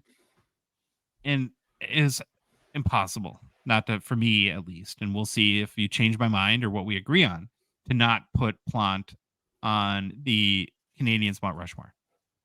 His achievements and accolades were just too great for me to ignore. So he played parts of 11 seasons with the Canadiens, has played still the second most games in net in franchise history, is second in wins with 314, third in franchise history in goals against with 2.22, six-time Stanley Cup champion, won the Hart Memorial Trophy in 1962, only one of six goalies to ever do so, seven-time Vezina Trophy winner, of course, is a member of the Hockey Hall of Fame. Number one is retired by the Canadiens. An all-time top sale for Jacques Plante is 1955 Parkhurst rookie PSA 8, sold for $24,000 US in March of 2021. This year, you got that card, Troy? I do. Sorry. There it is. Now, it's a PSA 8 because this is one of the toughest cards to ever grade. Especially the right-hand side, the red border with the yellow is very prone to condition issues. This year, 1,660 Jacques Plante cards have sold on the secondary markets, including 18 sales of greater than $1,000 US. So those are the guys I penciled in. Any thoughts so far before we get into potential other candidates? Phil, what do you think? You're a Canadian. I can't believe we hit the behemoth first. We should have did Montreal last. I mean, the hate mail that's going to come in. I'm scared of Model Base there on YouTube. He's going to, how is Toe Blake not on the Mount Rushmore? He's going to rip my head off. But I mean, I want to argue, but then I don't. I just want to be quiet. I don't know. Like Henri Richard has more points than Maurice. Did you know that? Did you know Big Brother has more points than Maurice Richard? More games played, of course, but Maurice Richard, I think, is fifth or fourth. Yeah. I think Henri's third, I believe. That's kind of common knowledge, and I think I've forgotten about it. But you want to verify that, Louis? Because I think I looked up the Canadiens all-time points leader. So how many did you have Maurice Richard for? I mean, it goes Lafleur, Bellefaux, Richard. I'm pretty sure it's Henri, then Maurice. Yeah, then Cornway, then Robinson. Henri Richard's got 1,046. Lemaire. I'm not sure. Yeah, Belleville, Lafleur, and Henri though has way less goals. He has 358 goals. Yeah, points. 5 points. I understand that. Yeah, less goals though. So it depends. Yeah, okay. From a hobby point of view, yeah. We put the. Well, I didn't even put. Maybe we'll have to add Henri Richard as a potential, but here's the other candidates that I'm going to go through these as quick as I can, and then we'll have the great debate. So Patrick Waugh was a potential candidate. I think the biggest case for him is the hobby relevancy piece. Probably the biggest goalie chase in all the hobby today. Almost 15,000 Patrick Waugh cards have sold in the secondary market so far this year. That includes 39 sales of more than $1,000. 4-time Cup champion, 2 times with Montreal. Conn Smythe for both of his Stanley Cups with the Canadiens. Also won a Conn Smythe in Colorado as well. 3-time Vezina winner, all with Montreal. Number 33 has been retired by the Canadiens. 5-time William Jennings Trophy winner. 4-time with the 4 of those with Montreal. Goalie for the Habs the last time they won the Stanley Cup, of course. And yeah. Then, I mean, you could do a very good Mount Rushmore of just Canadiens goalies. You have Ken Dryden, Played 7 seasons with the Habs, 6-time Stanley Cup champion, 5-time Vezina winner, 5-time first All-Star team, Conn Smythe winner in 1971, Calder winner in 1972. Number 29 is retired by the Canadiens, of course, member of the Hockey Hall of Fame. 2,286 cards have sold in the secondary markets this year, 12 more than 1,000. I have 3 more. Doug Harvey, one of the greatest NHL defensemen of all time, played 13 seasons in Montreal, 6-time Stanley Cup champion, 7-time Norris Trophy winner. That ties him with Nicholas Lidstrom for second in most history. Bobby Orr won the Norris 8 times. 10-time first All-Star team. That's tied with Bobby Hall and Lidstrom for third most ever as well. Ray Bourque had 13 times he was named to first All-Star team. Gordie Howe 12. Doug Harvey's number 2 is retired by the Canadiens, was inducted in the Hall of Fame in 1973. Doesn't have a huge hobby market. 482 secondary market sales this year, 4 of which for more than $1,000. Then had 2 more. Larry Robinson played 17 seasons with the Montreal Canadiens, 6-time Stanley Cup champion, 2 times Norris Trophy winner. Conn Smythe 1978. Number 19 was retired by the Canadiens, member of the Hockey Hall of Fame, not the U.S. Hockey Hall of Fame. And 1,683 Larry Robinson cards have sold in the secondary markets this year, 2 for more than 1,000. And then the last guy I had was Howie Morenz. Guy played a very, very long time ago, of course, but played 13 seasons with the Canadiens from 1923 to 34. Led the team in both goals and points from 1926 to 1932. 3-time Stanley Cup champion. NHL's top scorer in 1928, 1931. 2 first All-Star team selections. 3-time Hart Trophy winner. One of the first 9 inductees into the Hockey Hall of Fame when it was established in 1945. Now, he died from a coronary embolism that he suffered after breaking his leg in a game in 1937. And at the time he died, he was the NHL's all-time points leader with 472. The team retired his number 7 in 1937.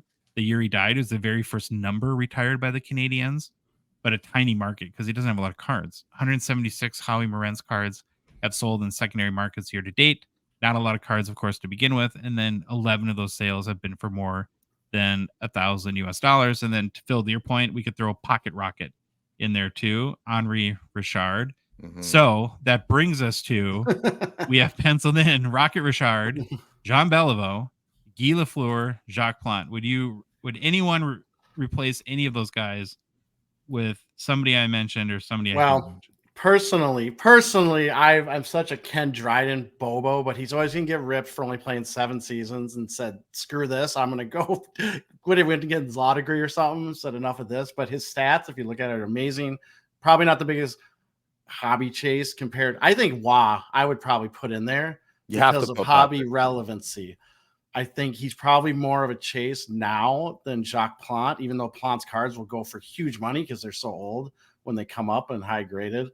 But I think I would probably put into the 4 spot over Plante. Agreed. But that's going to be biased because I grew up with right? Like I said, I've never seen Jacques Plante play, but even from a hobby perspective. Well, I thought it's hobby relevance, right? Yeah, Like, I'm saying what's the hobby. ratio? It's kind of both, right? From hobby relevancy, I think There's people on. listening that'll be like, Carey Price. Man, I never understood the love of Carey Price. So you know what? It's funny you said that because I thought of that because you're exactly it. And I'm not a Carey Price guy. I don't know his stuff that very well. I know he was very hyped, very good goalie, but the amount of love that guy gets, and he's still not officially retired, right? I think he's still on the roster, and it's like he's coming back. I don't know what's going on with him. I know he's had some injuries and stuff. But yeah, I mean, that name popped in my head too as maybe someone, but he has such a following. It's insane. And I have a theory about it. It's Patrick Waugh left, and the way he left, a void needed to be filled. People were hungry for a goalie. In comes Carey Price. Oh God, I can go through his resume. I think the biggest thing that probably people would speak to is he's played the most games in net and won the most games of any Canadiens goalie ever. He also won the Hart in 2015, won the Ted Lindsay and the Vezina in 2015. He had an amazing 2015 season.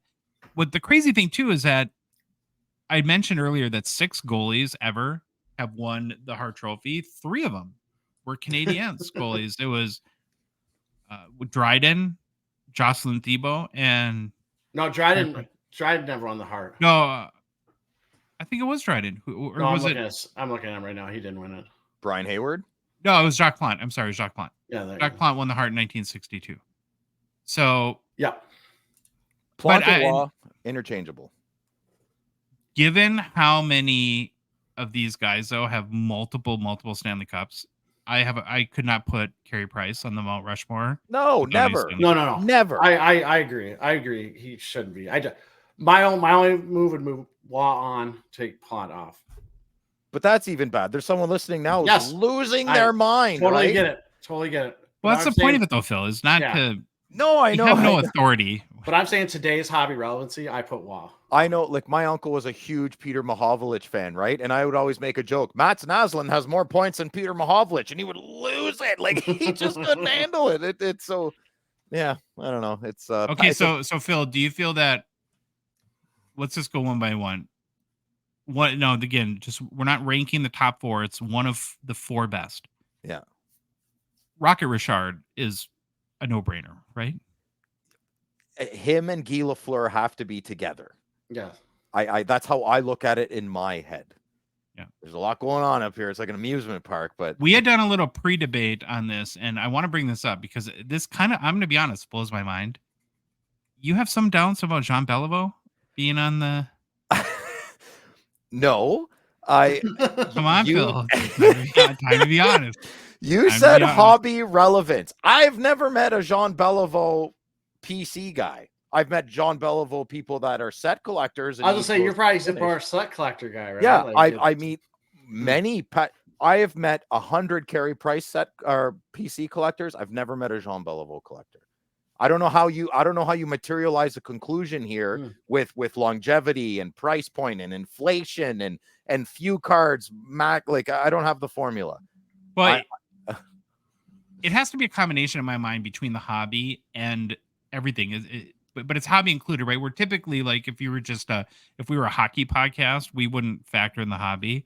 We would factor the time they played, their performance, their accolades, awards, their meaning, standing in the community. And so we're still looking at all that. We're just adding He's in off. the element because then if you would just purely hobby, Cole Caulfield would be on that. Yeah, no, it's dead. And so I have a bone to pick with the love Carey Price has, and it's he would have to be on that as well. They're crazy about his cards. Crazy. Same with Lafleur.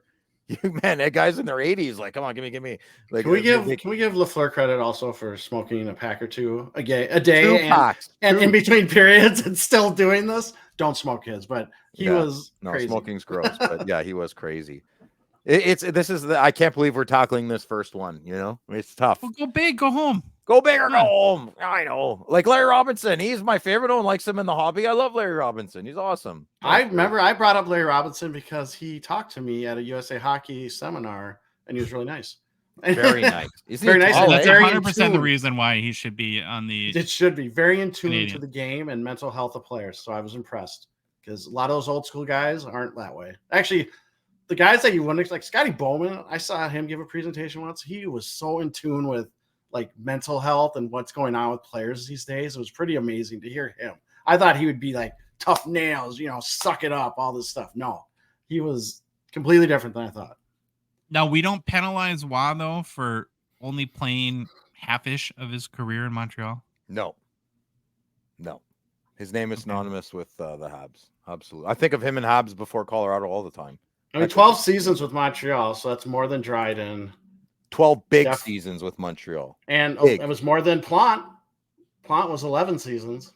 Oh, good, Troy. There we go. Yeah, it's a tough one, man. This is so tough. I mean, when I was doing my research, one of the things that made me, I think a strong point for Waugh is that an article I read said the 3 years that the Habs won the Stanley Cup, he was like the main reason. There's no goalie you'd want. Like, let's say this. Waugh isn't the greatest like regular season goalie, but in the playoffs, you do all these surveys. You ask all these NHL insiders who you'd want to net. He's always the name that's in like the top two. It's Patrick Clutch Waugh. is the word. He's clutch. Yeah. But the North Stars did beat him in Colorado that one year. All right. Okay, so if we Wild, not North Stars.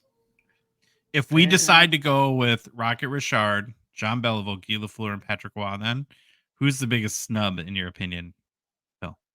Oh, biggest snub would have to be Pocket Rocket? Are you gonna go there? no. I mean, What about Harvey But- just getting no love for 6 North trophies? nobody like Or yeah 7 hard North for trophies. hobby. I mean, I don't like Boom Boom Jeffrey on. I don't know. I just like saying his name. Who got snubbed? Probably Henri, I guess.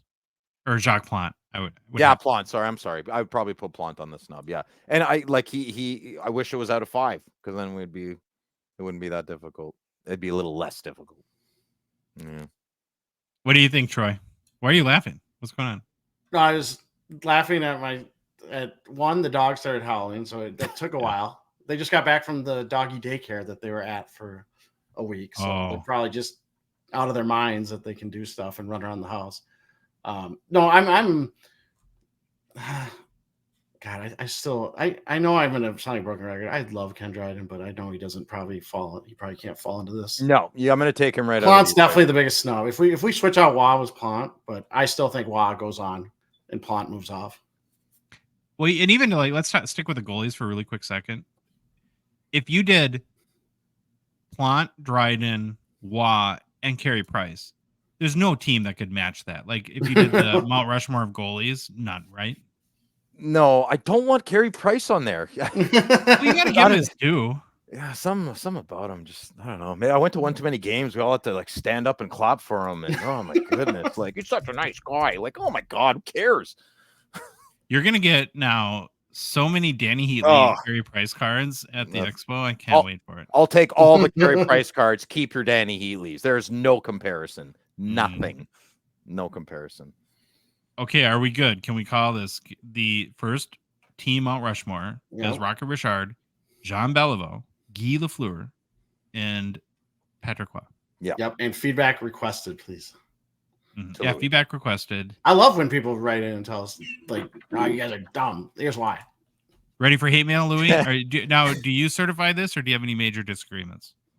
No, I like it. I was going back in the list looking for older guys, and I can't find anybody that would replace anybody really. Very rich history. Now, Louis had the suggestion going forward that we do it by division, not just be like totally random.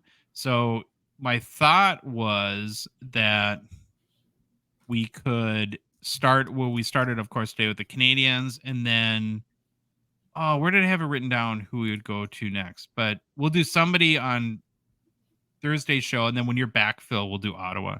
Oh, So you okay, gotta- sure. Shouldn't we do original 6 first? Maybe. I don't know.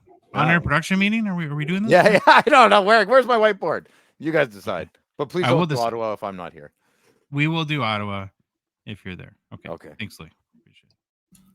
I will say, All I right. just looked up the stats. Is what's it, Yvonne or Cornier. where'd Phil go? Oh, I kicked Phil out. Wrong guy. Yvonne Cornier is actually 6th all time in points for Montreal. So maybe he's Oh, there you go. Yeah. 428 for goals, 435 for assists. No, he's Very with your even. Ken Dryden. So there's a second tier, like the Is that Mahovlich, yeah? Is he in that tier? Okay. Dryden, Mario Tremblay, Steve Shutt. That's how I would put him in. Even and I would put Dryden's leading that tier, but you got to draw a line somewhere, man. You know. Try. I don't hear. I was on mute. I'm fascinated by now. I'm looking at their top. Oh my god! What just? They're happened? the most storied franchise in all of Yeah, sports. it's yes, I'm talking fantastic. to you, New York Yankee fans. Ah, shots fired. Okay. Sorry. All right, last. Okay. So I was thinking maybe we'll do Florida next, then we'll do Ottawa when you're back, or we'll do original 6. We'll figure it out. Now, Sure. Phil, Can I already last throw in a question. name for Ottawa? Pardon me? Can I throw a name in for Ottawa already? Sure. Yeah, sure. Damian Rhodes. No, off. No, He was my goalie coach in the summer. no. Craig when Anderson's when already. I in there, played. Sorry. Last thing, the first piece of hate mail. What player is it about, Phil? It was Toe Blake. He got mad because I called Toe Blake a plug. Okay.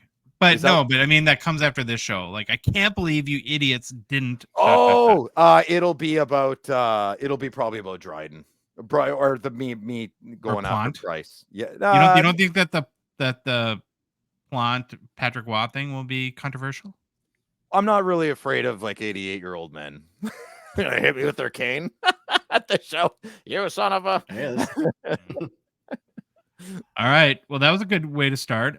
This is kind of fun, and we'll look forward to doing more teams. But it's here, boys. Every time is a moment. Troy, brace yourself. Yes. We're back with another very, very exciting edition of Time to find out what puts the poo on Phil's shoe. What puts the poo on Phil's shoe. You ready, buddy? I'm ready. Let's do this. Okay, hobby family. Let's buckle up here. All right, let's buckle up because today we're going to tackle an issue that's as shady as Phil Kessel eating a house salad. The potential risk of CT scanning sports card boxes. I have to admit, the more this topic lays with me, the more I get the more I get concerned. If you've ever felt like you're getting the short end of the stick when it comes to cracking open a box of cards, you might be right. Bad luck comes and goes, but if that bad luck is forced upon us, something we should talk about, methinks. So, how hard does the average person work? Pretty hard. They work their butt off. We're talking about the people who grind away at their jobs just so they can afford a box of hockey cards. We don't have the luxury of frivolous spending like Jeff Wilson. Nope, we're scraping together what we can, and when we decide to buy a box of sports cards, we're hoping for a little slice of cardboard heaven. But what happens when some jerk with a fancy machine decides to rain on our parade? Enter player CT scanning, a method that sounds like it belongs in a hospital, not really a hobby shop. It's a way for people to cheat the system, to pick out the boxes with the best cards before they ever hit the shelves. It's like they're rummaging through your pantry, eating all the tops of the muffins and leaving you the bottom bum pieces. Psychopaths, I say. And we don't deserve that, especially after busting our tails all week. So let's talk about some trust. I'll admit it, most of us are as naive as a kid on Christmas morning when it comes to this hobby. We assume that when we buy a box, it's sealed, random, and ready to deliver that adrenaline rush we all crave. But here's the cold hard truth, folks. Some people are out there looking to screw you over faster than a group grading submitter swapping out your clean young guns for his banged up ones. Let me give you an analogy. About 15 years ago, I decided to get in shape and join a weightlifting gym. I was very green, very wet behind the ears. I never lifted anything heavier than a pizza, to be honest. I had a family member who was training for the Canadian weightlifting qualifiers, and I asked him to help me out. So there I was at his gym, showing up 3 days a week, all bright-eyed and bushy-tailed, thinking I was on the fast track to becoming a big beast. As I got to know the people at the gym, I realized something. They weren't just gym rats. They were more like gym lions, performing enhancing drugs for everybody. Now, I'm not talking about some shady back alley operation. I'm talking about regular, hardworking, good people who are driven to be the best at their craft. And guess what? Most of them were on steroids.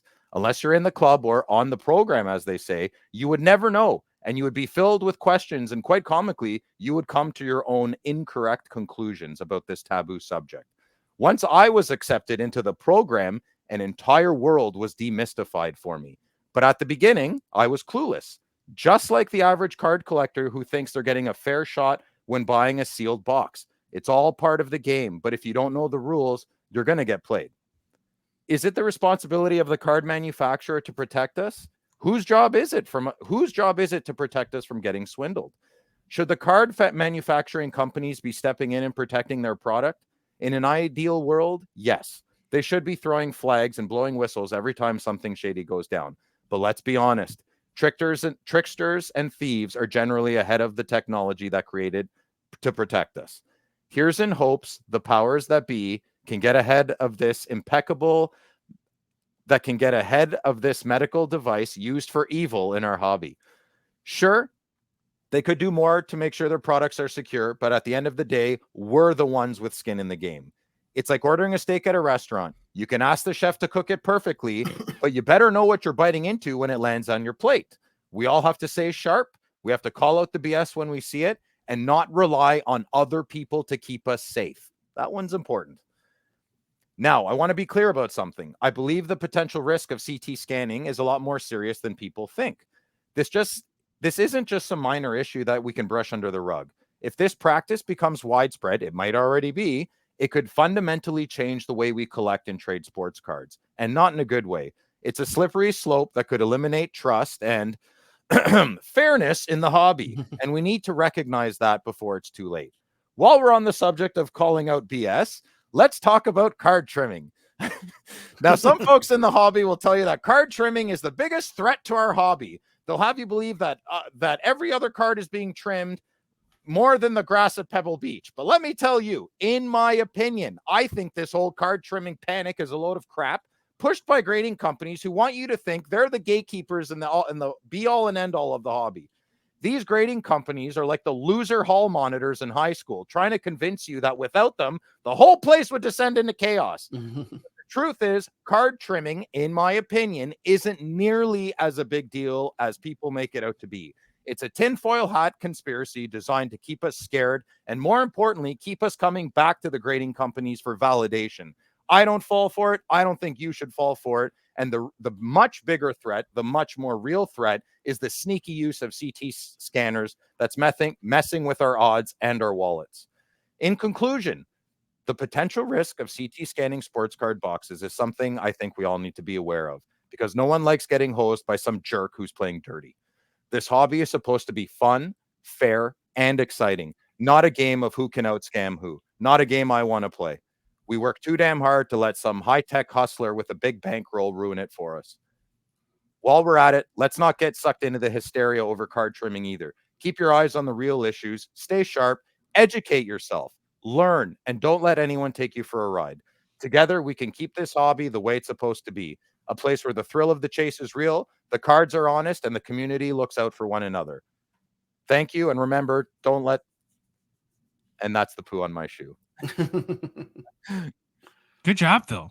Thanks, That was buddy. excellent. I love, very inspiring Okay. and scary at the same time. Yeah, You said something that had never crossed my mind. I gotta get your feedback too, Troy. Sure. If you had ever thought of this. Oh yeah. When you mentioned shady group submitters that will swap out your young Yeah. guns, I was like, oh God, yeah, that could actually happen. Of course. Absolutely, yeah. Yeah, if you get shady ones, they can do that. Yeah. Okay, I got a question. So I know I haven't listened to the episode yet, but the whole CT scanner thing, am I right in saying that when they were scanning the boxes, they could actually see, like, if there was it was only the serial number, right? It's a 101. They could see that. Kind of an outline. It's like a gradient outline almost. Could they tell what card it was? Yes. Okay. Thank you. That's and- me. I do think the CT thing is a bigger deal than maybe some are thinking, but I want to loop back around. And your point on, is it up to the card manufacturers to do something about it? Yeah, I don't. And I know I kind of agree with you. You know, it's like you can't rely on them for every single thing. know. But I do. Here's where I say, if you've ever bought a blaster from Target, guess what's in some of those blasters? Little tags that if you walk out, it sets the alarms off. So they do stuff for the, retailers, Target, Walmart. They actually try to protect them. So I think they do have an obligation here to do something. And to me, it's a CT scanner. I always thought some kind of metal would throw those things into a loop, like they can't scan or it messes up the image. So I don't know if there's something they can do and put something in the boxes to make them not scannable. I don't know what that costs. I don't know what it is, but I do think the manufacturers need to think of something to kind of, what's the word I'm looking for? Fight this. Well, if it affects confidence, yeah, which will affect sales, then that's something that they would. But now it's like I never want to buy a empty box or like a box out of a case again. It's like I just want to buy cases from now on. The big reason this scares me is it organized. Like, look at it from an organized crime. Let's say spinach tomorrow. The government outlaws spinach and it's illegal. Where are you going to buy spinach? From the black market, from organized crime. Organized crime doesn't care what the thing is as long as the thing makes them profit, right? So if I was an organized crime, I would be like, wait a minute, I just have to pay $150,000 for this machine. I don't collect cards. I don't do nothing, but it's part of my empire. It's part of my income. It's just another avenue to make money. I am telling you, if you get there are 100% people out there that have big bankrolls in shady businesses. It would never stop someone from dropping $30K on a used 15-year-old CT machine. Boom, boom, right away they're in the card business. I am telling you, this compared to card trimming is the potential is monumentally different. On the show you missed, Troy, we showed scans. And they had like Michael Jordan and you could find the card. Okay. As an example, though, a card you could very easily identify would be like a Shield 101 Yeah, for sure. Super because easy. the Yeah, patch is so Yeah. distinct in it. You can also tell thickness of cards. So where you have like what card has a or pack has an actual thick card versus one that would have a decoy in it too. It's one step, right? You trim cards, you trim cards, it's multiple steps, few people are involved, you have to wait for the grading. Just because you trimmed a card or modified a card or cleaned a card, whatever your line on your ethics are for this stuff, Yeah. there's multiple steps. This is easy. You don't need to know about cards. You don't need to be in a community. You just need a bankroll.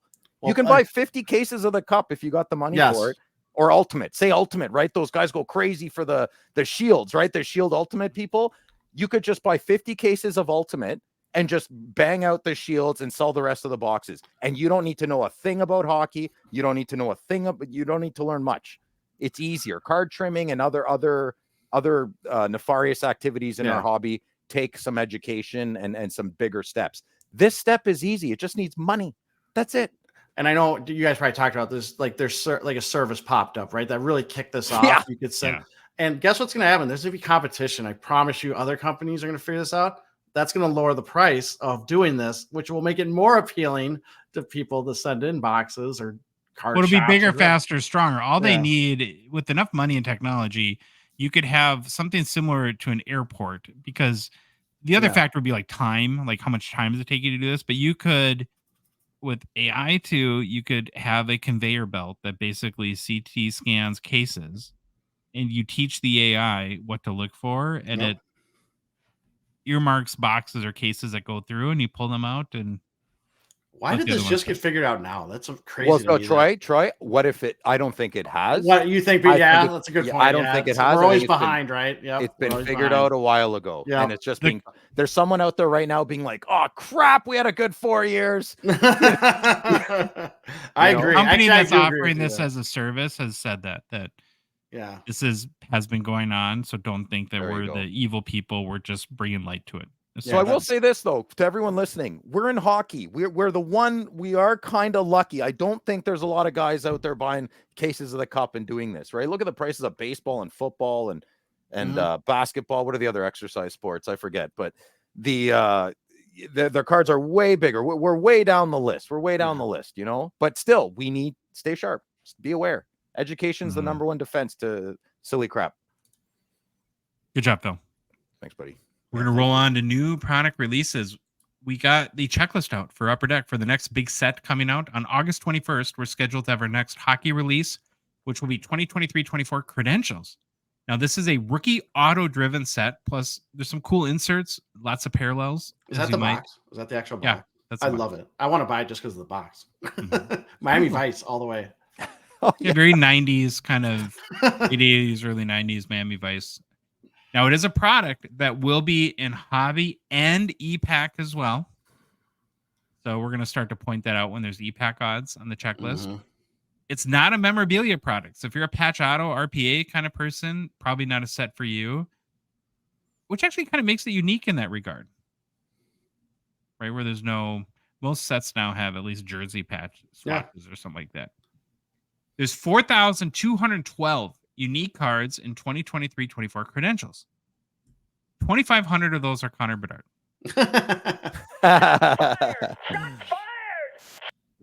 No, not that many. So when you look at the set, we always start with the base set. 200 cards on the checklist. There's 100 vets and 100 rookies. Boo. For the vets, the base card has a number of parallels. I think that's the first card, Troy. Boom. Matty Beniers is the example by Upper Deck. Tons of parallels. There's a red out of 349, orange 249, blue 149, pink 49, green 25, purple out of 10. Hobby only. So they're actually doing, for the purple parallel in a lot of these sets, is hobby only, not an e-pack. It looks like Upper Deck always has sort of the e-pack achievements and exclusives, but now they're doing some hobby exclusives too. Ah, that's it. So this one's a green. This is a green if people are watching. Oh, it is? Yeah. Yeah. It's not a 25, but it's what it looks like. Just the base will be a different color. There's a gold out of 5 as well. We think we got that. That's a Matty Kachuk from. I like that card. Great picture. Great picture. Kudos on the selection. I will have an opinion about a card you will see in a little bit on the picture too. And then there's a black 101. Now, the rookie cards and credentials, these are the ones that are called debut ticket access. As I mentioned, there's 100 rookies on the checklist. The base cards start at $999. Then again, there's a ton of parallels, a little bit even more than I think in hobby. There's a yellow parallel that's not numbered. It's 1 in 22, both hobby and EPAC odds. Then you have orange out of or red out of 349, orange 249, blue 149, pink 49, green 25, 10, purple 10, gold again out of 5, and then black 101. General thoughts on the design of the ticket access this year, Troy? Do you like it? I actually don't mind it. I've never been a fan of these. I don't know what it is. I know I'm probably in the minority, but I actually do dig this one. This is the gold parallel that's up on the screen. Yeah. What's that? Yeah, out of 5. Yeah, and I think it looks really nice. I do. I really like it. We don't stop there though. There's a horizontal variation of the debut ticket access. Well, now same 100, same 100 rookies. Bunch of parallels here again too. Yellow 1 in 22 pack odds for hobby and EPAC. Red out of 125. Orange out of 99. Blue out of 49. Pink out of 25. Green out of 15. Purple out of 10. Gold out of 3. And black 101. We don't have a picture of those, but I think we do have of the auto version. How many is that? What's that? 7 now? 7 inserts? Parallels, you mean? Yeah, parallels. Sorry. Yeah, we'll get to that in as a whole. Stick a pin in that, Bill. We'll get to that. Okay. We're at 9 so far. Oh, the debut ticket access cards, though, that most people want are the autos. And this gets a little crazy. It really sucked for the Sexers that for figuring it took forever to do this. Every parallel essentially has its own checklist. The checklist is unique, which is kind of wild. I can't think of another set that's like this.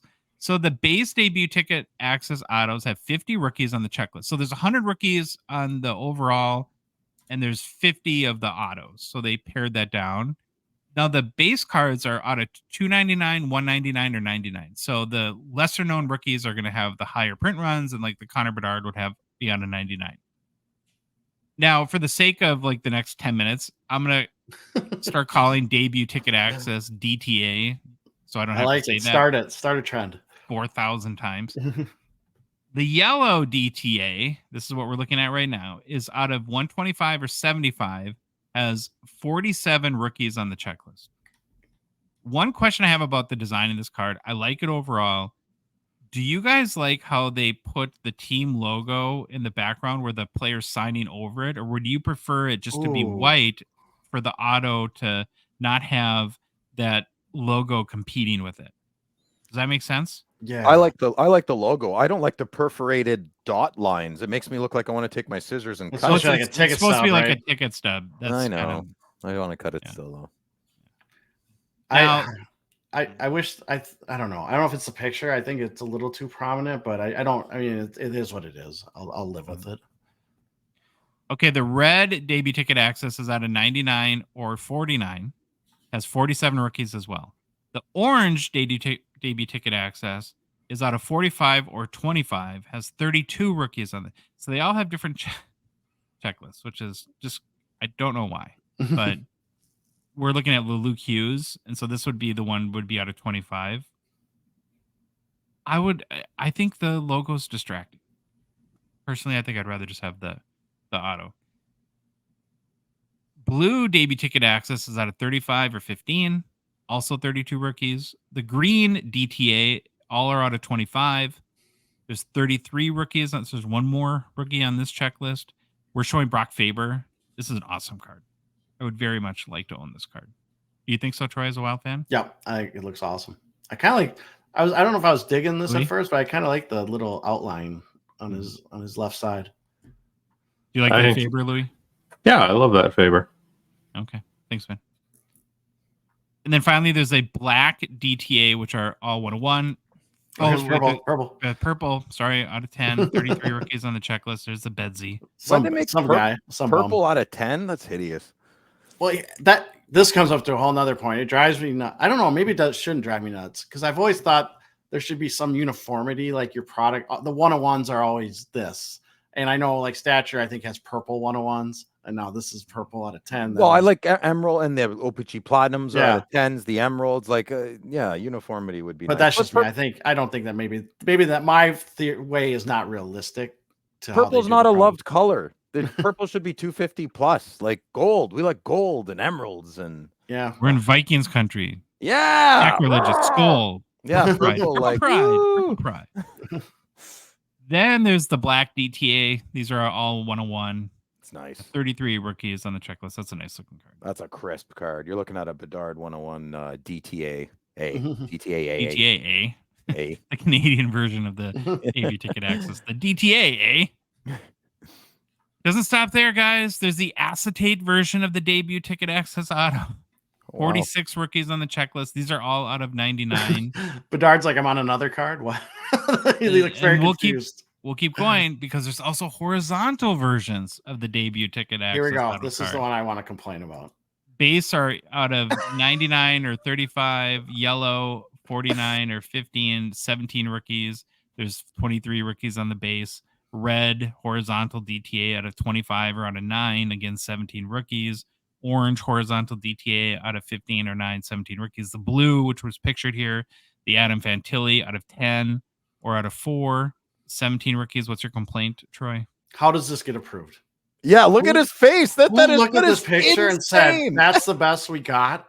Like I feel bad because it's like I feel like you could have done a better pick or selected a better picture. I don't know how the whole process works, but it's like he's just kind of like, I don't know. No, you know what he's doing? He's like going like really Donna. That's like the face. Josh, when you interviewed the photographer, he was such a good guy there a few months ago. I don't think he selects it though. They don't pick the photos. I understand. Coordinators do. I understand that. When I was going to say, he explained that to us that the photo. Oh, yeah. We need to get one of those people on here. That it just doesn't make this makes zero sense. How somebody was like, you know what? That's a great picture. Come on, man. That's insane. We've always had this like theory that there's some people they just don't like. This is a really bad pic. This isn't okay. It's average. It'll get by. Like he doesn't look like. Anyway, it's just a. Well, if I was a Fantilli fan, I'd be like, can I get a better one? Yeah, I wouldn't buy this card. That's what I would do. Moving along, there's a green horizontal DTA out of 5 or 3 with 17 rookies. There's the purple hobby exclusive horizontal DTA out of 3 or 2. And then finally, there's the black horizontal DTA 101 with 16 rookies somehow in it. So we just spent about a half hour going through all the debut ticket access auto cards. You guys want to guess how many different debut ticket access auto cards there are in 2023-24 credentials? Troy, we'll give you the honor. You go first. Oh, I don't know. How many difference? 60. Bill. 50. I think you guys are over the 17 different variations. It's a lot. It's a lot. Oh, I was never mind. I'm a dummy. I was thinking about that wrong. That's the thing, though. It's not, of course, basketball. Right? We've all seen the Panini or football, 70 different variations. So I get that. That rainbow picture. Yeah, you just got to be careful when you're a buyer of this stuff and you see purple out of 3. It's like, well, that's 1 of 7 purple out of 3. So keep that in mind before you cash in your middle child's college fund to buy that card. And this goes, we need to have this larger conversation about, I still haven't found a great word. Like, what are the special cards or the good cards? Okay, that covers the debut ticket access. Now we're going to go on to inserts. So there are some really cool inserts and credentials. A number of them are auto inserts as well. So we'll roll through those first. The first one is highly anticipated. These are 1 in 40 hobby and e-pack. 41 rookies on the checklist. Very like street art kind of vibe to this one. Isn't that what it's called? Like graffiti or street art sort of deal. But, yep. Oh, these are sticker. Oh, really important just delineation here. So all the debut ticket access are hard signed. Yes. A lot of these inserts are sticker autos. Have we seen Upper Deck do this much with sets where like half and half with hard sign versus sticker auto? I can't think of one to come to mind. No, Allure has no hard A. It's all sticker. It's all sticker. It's usually Yeah. one or the other, what I've found, unless the player is deceased or something I like was gonna that. say Statures had where they've had hard and stickers for some of those players that are like Guy Lafleur's or.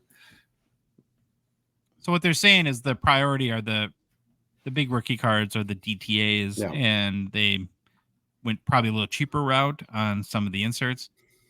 Next one is main stage signatures, 1 in 140 hobby and EPAC odds. 35 players on the checklist. They're all vets. Cale Makar is a super short print. We're showing Jason. This looks like a cut auto almost. Probably a sticker and just. Yeah, there's a sticker. I can see the It's framed well. Yeah, framed Yeah, well. that actually has a good use of a sticker auto. I prefer that versus the sticker being plain as day on there. There's a numbered parallel of this card too called Main Stage Gold. These are out of 25 or 10. They added one more player to the checklist in this one, McDavid. So he doesn't have a base, but he has the parallel. What is going on with Matthew Tkachuk's autograph? Yeah, that looked like he got scared or something when he was writing it, and they just left it. What do they call like the Geiger? Is that like when you're trying to see if there's a Radiation. earthquake or something like that, or radiation? Oh, the seismographs. The seismograph. But there's also Black 101, a main stage too, with 39 players on the checklist. And then there's auto inserts. There's ticket access, so not debut ticket access. So these are vets, but kind of keep up with the ticket theme. So minus the debut. There's a retro ticket access autograph. This is another really unique case. There's 2 players on the checklist, and what's unique about this is it's Austin Matthews and McDavid, so 2 Phil's favorite players. But they have a whole host of parallels. They have base, which are out of 25. Then there's yellow 15, red 10, orange 5, blue 4, green 3, purple hobby only 2, black 101. Have you ever seen such a build out on a set for with 2 players on the checklist? I guess they know their market. That's what everyone wants to. Who is the market? Like what's credentials going for? Like teenagers or? It's a rookie auto product. What is the Contenders product like with the Tom Brady? Oh, Panini. It's very close to the Louis. Look that up. What's the? It's not debut ticket access. It's ticket something, rookie ticket or something like that. Yeah, he'll let us know. I want to like it more. Like I'm close to liking it.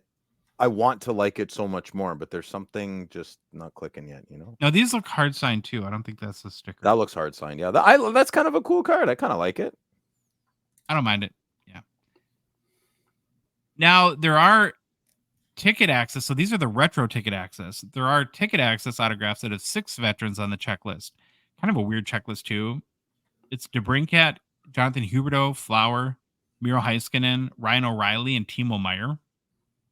It was a little rando to me. And then the number of parallels: yellow 25, red 10, orange 5, blue out of 4, green out of 3, purple out of 2, hobby exclusive, and black 101.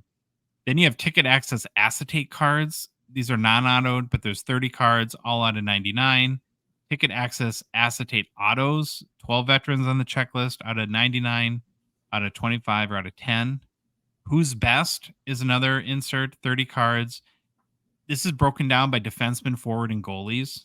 So they have different categories. Those are 1 in 10 hobby and EPAC odds. Who's Best autographs? So here's a card that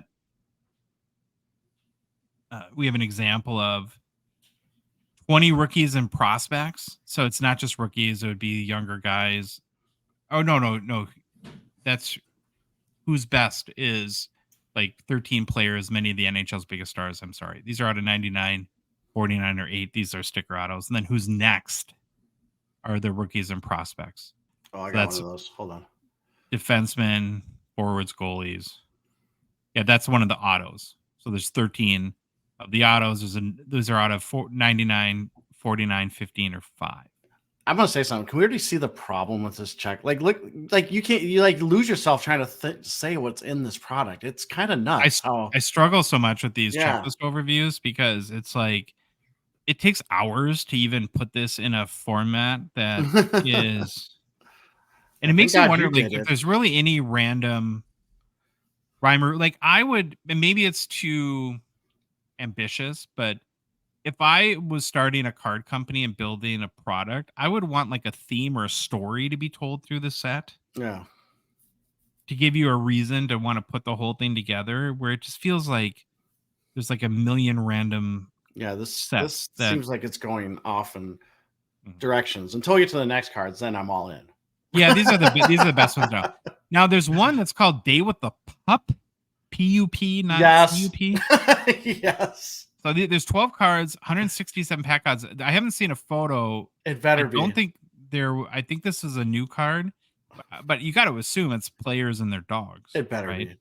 Oh, that's Is that cool. something you would be about, Phil? Yeah, Players I and don't their dogs? know. Yeah, that Okay. sounds interesting. Now would they have an auto version with the player's auto and then the little puppy print on Well, there? little paw print, eh? Oh, I love it. Would Matthew Kachuk's dog have a better auto than he does? Maybe.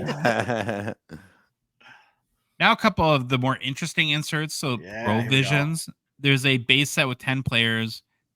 It's Bedard. There's going to be a Bedard Provisions. That'll go for a lot. J-Rob, Yep. Pasta, Eichel, Yaroslav Askarov. They just can't stop putting big Yeah, TV cards up. he's the goalie.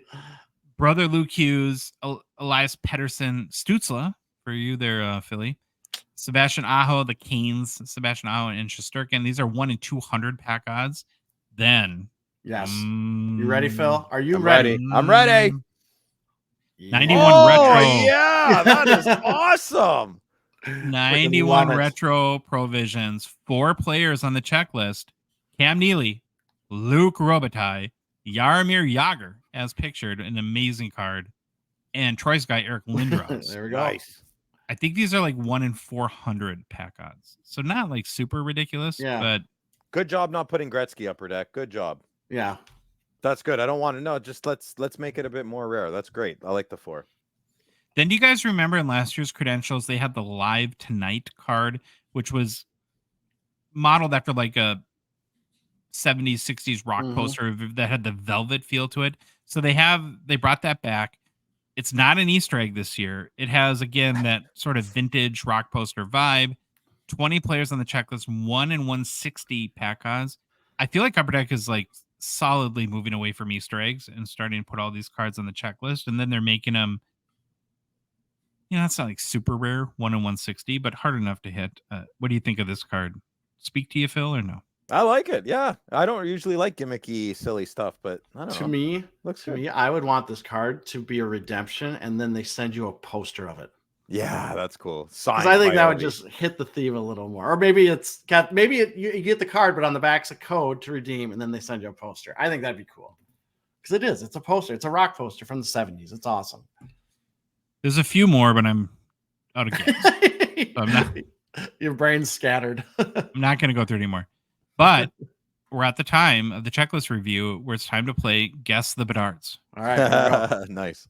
How many unique Connor Bedard cards do you guys think are in 2023-24 credentials? Louis just cheated. Yeah, Louis, what are you doing? Well, I don't know. I'm going to guess 18. I'm going to go with what I originally said for the other one. I'll go 60. Okay. There are 47. Oh, I should have said 50. Louis, when you do that, everyone else can see it. That's the problem with it.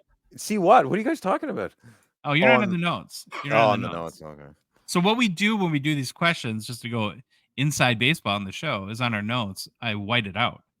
So you can't, and then you have to highlight it in order to see. I know it's Scoundrel. there. I just try not to look at it because I want to try to guess. I'm never anywhere close usually. So it's always It's fun been to about 50% though. And so we're definitely tracking for that 1,350 different, 13 to 1,350 different Bedards.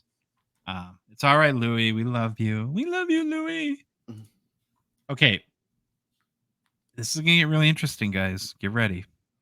Here's the box configuration and what to expect if you're picking one up for 2023-24 credentials. 8 packs per box, 6 cards per packs.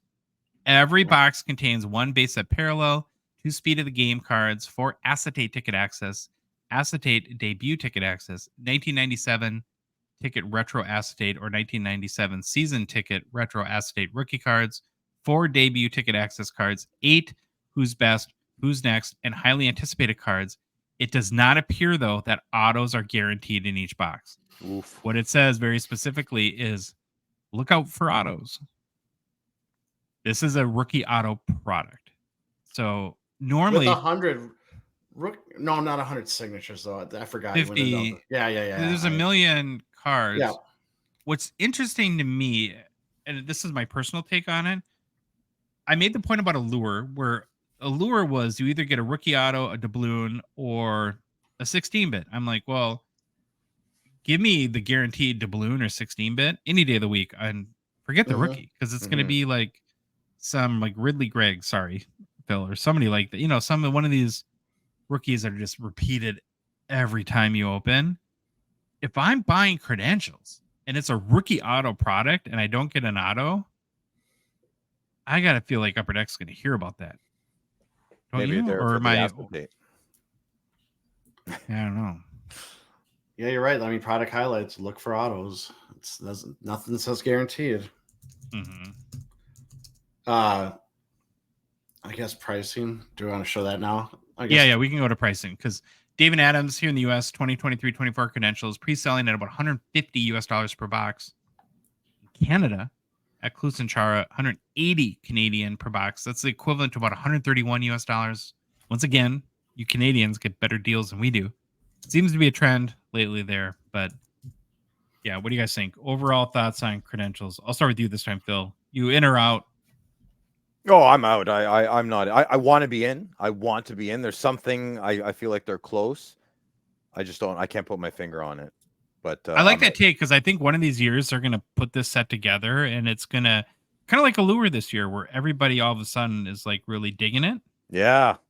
Feedback on Allure is crazy. Every time I go in my LCS, someone's cracking Allure. So if anyone from Upper Deck is listening, great. You guys killed it this year with Allure. Fantastic. Wouldn't it be amazing if they weren't sticker autos or take the autos off completely? I don't need autos in Allure. I don't like autos on chromium cards. Yeah, then take them. That's what I mean. Take them off. If you're not going to do it on card, take them off. I don't think the powers that be realize, and I know it's beating a dead horse. Nobody likes the sticker auto. Even kids are like, I don't know. Like, I see it all the time, man. Even kids don't. I have two comments to that, Phil. The 1st I'll say is when I mean get rid of the sticker autos, that's a huge expense on that set. Then what I would love for them to do is to take that money and create like some crazy inserts. Yes. That are very expensive to produce, but they can make whatever margin they need to make. In defense of Upper Deck, what we've been told, and Troy, you can chime in here too, is they're diamond dealers, which they cater their whole program around. If there's not autos in boxes, their LCSs freak out. And I argue with my LCS all the time. Dan, if you're listening, out of the box, huge shout out, Ottawa, great, one of the best card stores I've ever been to. He says, "Oh, Phil, I need an auto in the product." I'm like, "No, you don't." So he is directly an LCS owner who wants autos in his product, and I guess he's on the front line, so he should know more what the hobby wants. Well, I'm on the front lines too, right? So it's like I think Allure is a perfect example of a set that would do a lot better without that white blocked out middle for that autograph. Beautiful set. Mm-hmm. Troy, in or out on credentials? I am out on a box in 1,000% on the provisions. Yeah, so you can even though I've only seen one, I can just imagine the other ones are going to be great. Let's go back to that super quick. So I would want the Yager for sure. That'll be the card. We know California Dave is going to be all over the Luke Robitaille, our good buddy there, I'm sure. Lindros one will be awesome. Well, now I think that, like Louis made a good point in our comments where he's like, "Man, I would take a whole set like that." Yeah, that'd be a fun set to build. But you got to balance, right? You don't want to do it too much, and now it's just kind of this regular thing. It's like I struggle with that because I love these cards and I want more, but I also know you got to protect them a little bit. What do you think goes for more? Probably a dumb question, but the Bedard base, which is 1 in 200 pack odds, or the Linder or the Yager retro, which is 1 in 400 pack odds? Probably still the Bedard, right? Bedard, yeah.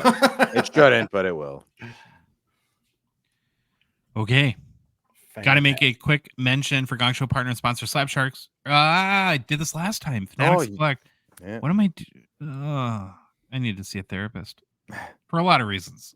But I have a hang up over the intro here. I don't know why I default to that. Fanatics Collect, who we're very grateful to because they support us dearly with this show. Well, guys, the August premiere auction is live. There's just one hockey card in this month's premiere. Very interesting one, though. It's a 1979 OPG Wayne Gretzky PSA 8. Pop 48 at PSA 8.5. But here's what's fascinating about this one to me. It's that I think it has a superior eye appeal rating at, top 5%. So the 48 PSA 8.5s, it puts in like the top 2 to 3 copies, right? So my kind of theory is, well, and with vintage cards, again, you have to buy the card first and the label second. That, who knows, you could get, because it has that 8.5 grade, it could be on par with a lot of PSA 9s, and those go for big dough of the OPG. Those are over $100,000. But this one might be a really good buy. So I'm fascinated to see where this one goes. And then, sorry, Trey, I got a little out of order here, but I also had to bring up too in the premiere, and this is not hockey related. This just kind of blew my mind. So they have a game used Tom Brady jersey from an October game in 2022, like early regular season game. It's game used, has a couple of inscriptions on it, just as like game used jersey and his stats from the game. It's already at $240,000. It's crazy. Do football jerseys really go for this much money? Apparently, it's wild. I think, I know you're probably wondering, I actually think that's almost like okay. Because there's a lot of, I love how, okay, first of all, look at, there's freaking grass stains on this jersey. I love that. Like, it was like, you can tell it was used. It's inscribed. I actually don't think that's that expensive for this, for a Tom Brady collector that wants it. And to me, that seems like, I know it's a lot of money. I get it. But to me, this has a lot of like cool stuff on it. So how do you authenticate that, right? What if that's some what if that's some university entrepreneur who went and bought an official Brady jersey, rolled in the grass a little bit, perfected Well, it? this is Fanatics rep, like this is one they're selling, right? This is like on them. It's not like someone's putting it into an auction for them. Oh, okay. This is like them saying this is legit. I don't know what it comes with. You know, you can. It looks like they have It's a bunch Fanatics. There's a video here too. I wonder if they show him wearing it. This isn't the site. That's just a picture of the site. But looks like there's a video, the next image. I wonder if it's him wearing it. I just thought that that's a lot of money for, like, I'm trying to think of a random Connor McDavid game used jersey from end of October in the regular season in a game where he didn't set any records or anything like that. Yeah. Like, what would that go for? Well, I wonder what that grand, maybe I know 30 grand. I know it's really old. What do you remember? Anyone remember that Babe Ruth supposed game jersey went for? It was like a year or two ago. No. But they have those photo matches. Like, oh, it's photo match. It's like, really? That's that My Gray company that does that, right? And they've got caught kind of making mistakes too. Yep. So not impervious to being wrong. One of them got to bring up too, Fanatics Fest. Got a couple updates. I'm starting to get super bad FOMO from this. It just looks so different. And the big Fanatics. That looks awesome. Like, I want to go. It looks next week. The amount of like or what am I looking for? Athletes they're bringing in is wild. Well, just like, cool stuff they're doing. Wild. So they're taping First Take live from it. That's crazy. Is this sold out? When is it? Next weekend? They keep adding events. They keep adding, like, I check the website every day. There's like a new thing. I think they're just doing everything, and whatever works well, they'll do it again next year and get rid of what doesn't, you know? New York. They do everything. They do everything huge. Here's what I'll say too, and we talk all the time. We're very open about our sponsors. And I know a lot of people are maybe fearful a little bit of Fanatics, and for reasons I understand, but what I have really getting to know them a little bit, appreciated is, number one, they've owned their mistakes, and that's really important to me and Troy. When they have screwed up, they've got above it. They were given like what, $70,000 like way too much money for cards. And so but that's making the situation right. And it goes back to your point from earlier in the show, Phil, about innovation. Everything they do is just like 5 levels past what you would expect. And that's what they should do. Go above and beyond. Yeah. Now the hockey list isn't great. Sorokin, Richter, Matthews. Well, here's the thing on Matthews, and you probably missed this, Troy. Oh, I asked around in Discord, our guy Tori, who's a big AM34, he doesn't ever remember him doing a signing. Have you ever seen Austin Matthews on a signing? I don't. Fanatics probably gave him enough money. Mm-hmm. like this. Like, don't like they're all getting paid. We know that, but Well, it's good to know that that's what matters to Austin is the money. I don't fault people for that. No, Make your- it's just make your tells money. you who he is. That's perfect. That's okay. Shots fired. Man, I wish our button bar was. Now I'm old. Who's Quavo? Like there's some names on here. I'm like, Oh, that's a hip hop guy thing. Quavo. okay, that's why I don't know it. Okay. Ben Stiller's my guy. That's who I'd want to meet all the way. Yeah, this is great. I mean, there are tons of people. And then lastly, the current Fanatics Collect weekly auction is live as well. Be sure to head to fanaticscollect.com. Check out all the awesome cards available. Get those bids in. Troy and I will cover our favorite vintage and modern cards in the auction on Thursday's show. And then don't forget also our collaboration with Jeremy Lee every Sunday night. Tonight, I'll be taping that on his YouTube channel, Sports Cards Live, where we cover the weekly auction ending and review all the key hockey cards that sell. Again, Sundays, 8:30 Central on Jeremy's YouTube channel, Sports Cards Live. Well, it's a record mailbag. I have a couple things I need to get. This is officially the most ever. And I cut it off because we had to. Otherwise, the show would never end. I cannot believe, Troy, that we got to this point. It's very humbling. Yep. And it doesn't.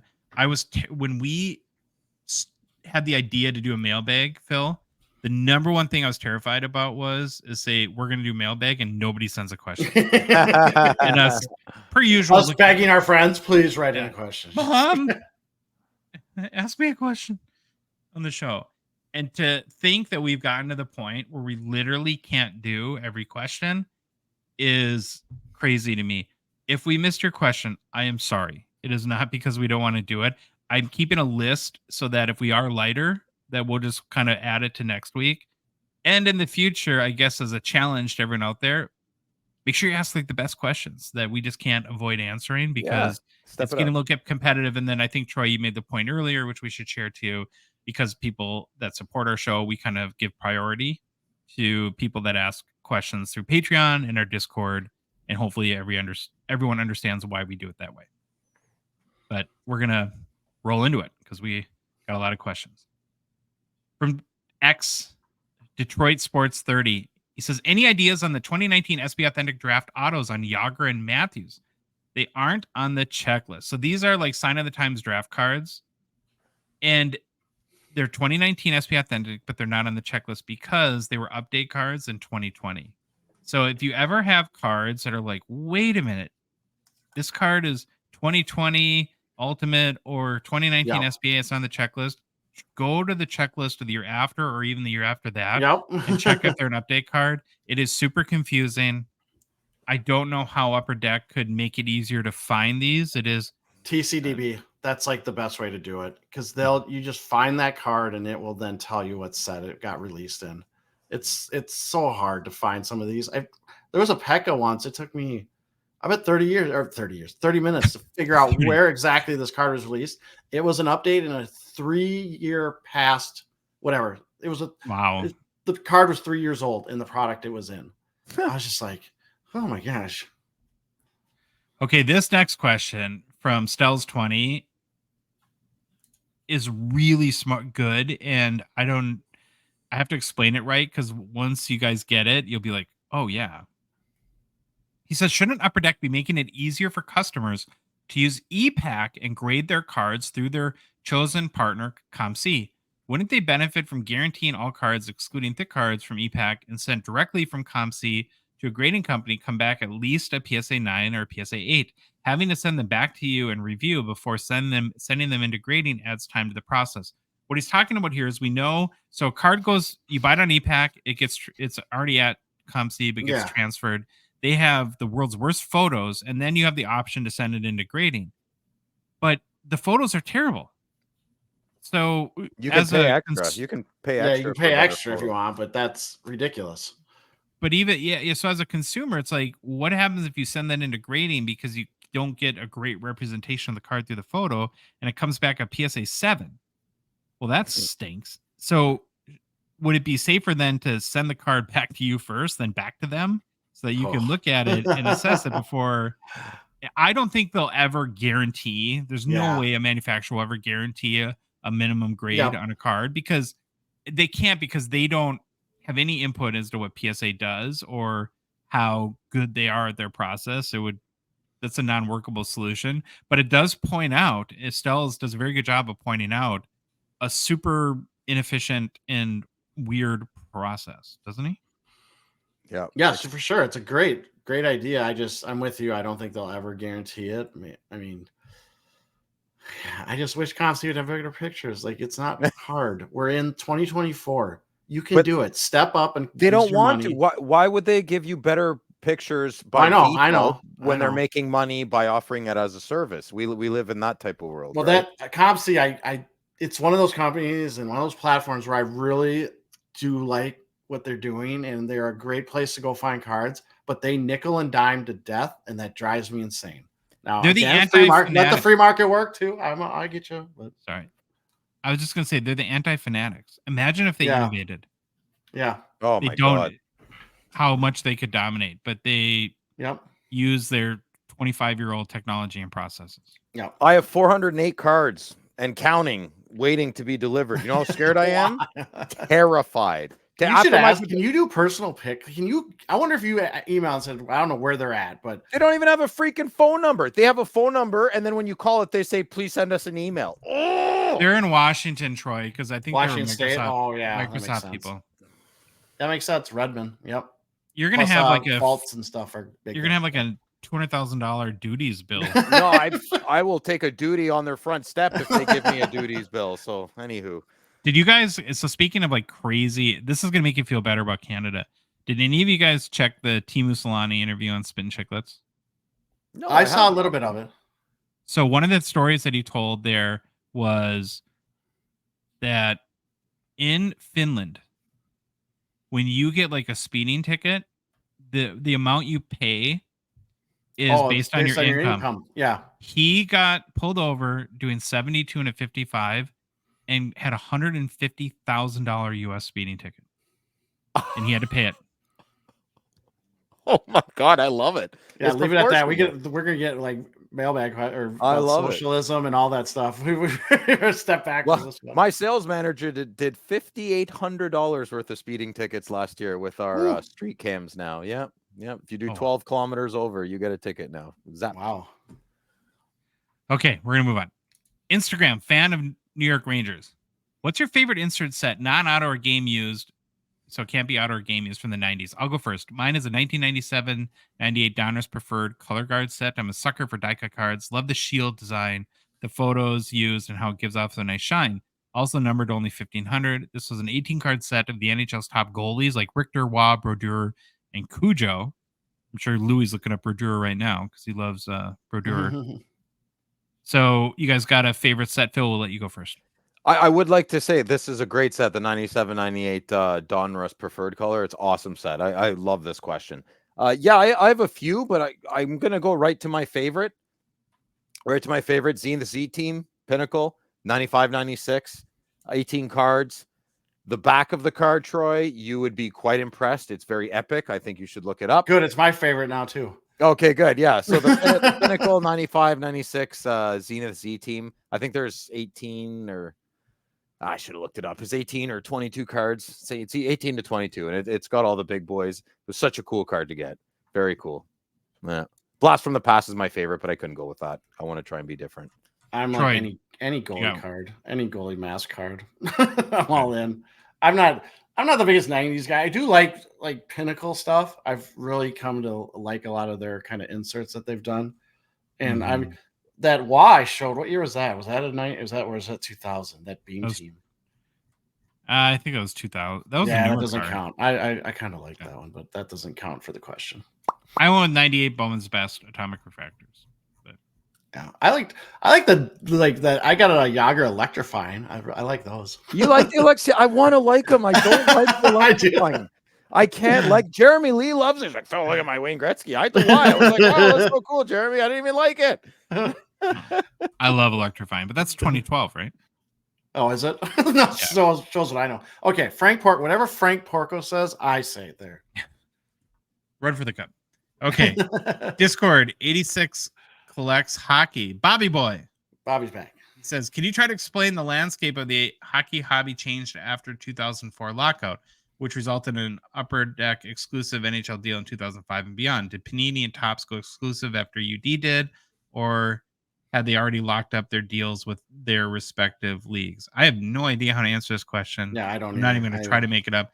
It is a great question, Bobby. And actually, I want to kind of find someone that knows that era and knows the broader sport card landscape. What and they about would be a do you great think guest. Bobby Burrell would know? We got to get him. Me, on. I don't know if it's too modern for him or not. Uh. Phil, though, were you collecting around this time? Do you have any insight on this? No, so in 2002, I was 21. I took a bit of a break. Yeah, I didn't start collecting till maybe 2008, 9 when Hasselhoff was born. Can I ask you a question? Yeah, give her. Why do you call your kid Hasselhoff? I love it, but because he's yeah. Because we went to a beach like 4 or 5. Well, beach. We went to the local river with sand around it, with mud. Yeah. That mud is Canadian. I've never seen the ocean, man. I want to, but yeah. So I just bought him this lifeguard T-shirt and it had cut off sleeves, and I was just lying down. And when I looked up, the sun was hitting him a certain way. He had sunglasses. I'm like, it's David Hasselhoff. That's and fantastic. It's just stuck with him ever. It's been about 6-7 years I've been calling him Hasselhoff. Yeah. he doesn't mind it. No, he loves it. That's Good. awesome. Okay, next question. Now, you can tell Phil's warming up to the audience here because you've gotten like a bunch of mail. I think you get your mail all forward to the Gongshow now. So there's probably 3 or 4 of these, but this is number 1 from fan mail in Hannif. This question is for Phil. Why is there a dislike for Vancouver Canucks across Canada? This has been brewing since the 80s. I do cheer for other Canadian teams when we don't make the playoffs. This I dislike and I don't understand. Hannah for Vancouver. So he's saying that he's from Vancouver. His team is Canucks. He'll cheer for other teams, but why does everyone hate his team? Okay, Phil. Yeah. So I don't know what to say, man. Like, how could we say it? Maybe 10 to 20% of any fan base are a bunch of jerks, and Vancouver has quite a large fan base. I find it does. So 10 to 20% of that is going to be obnoxious and annoying. Well, there you go. Yeah, I don't know. Yeah, the Sedins, something about, I know you guys love them, but they're kind of like alien weird. There's something not likable about them. Hold on. I don't like the Sedins. Yeah, what do you hate mean Vancouver. We're Wild fans. I don't. What did I say? Like I said, don't like the Sedins. Oh yeah, okay. I do not like. They're very. Well, you said alien-like. we love them. We don't love them. No, I said you might. No, not you, as in you two. I meant you as in the Hannif. The royal you. Yeah. So, I don't know. Another thing is, I remember I would go on Reddit a lot, like 10 years ago, and after you guys don't handle losing very well. Like you're really whiny sometimes about the way. Just look at the comments on social media after a loss. That's kind of. I mean, hey, I'm in Ottawa. Trust me, I'm the biggest. I can't stand Ottawa fans, half of them either way. You also have no Stanley Cups, and you're probably angry about that. Aren't they mean to Mark Messier? Yeah, but he I don't know. Messier doesn't. I mean, I think Messier can come off. Yeah, let's just probably not the nicest man. Yeah, I don't know. Does anything have to do with like just being West Coast? And I've never been to Vancouver, so I can't really tell you. And they're not an original. I mean, what we said? They came in the 70s. So is that hurt them probably because you got Montreal, I liked Toronto. Linden, Kirk McLean, Pavel Bure. I mean, I was a big. I liked Canucks in the early 90s, but something. I think maybe when they changed their unis, maybe it got weird. I don't know. They're okay. I don't know. You don't like the Orca Sea?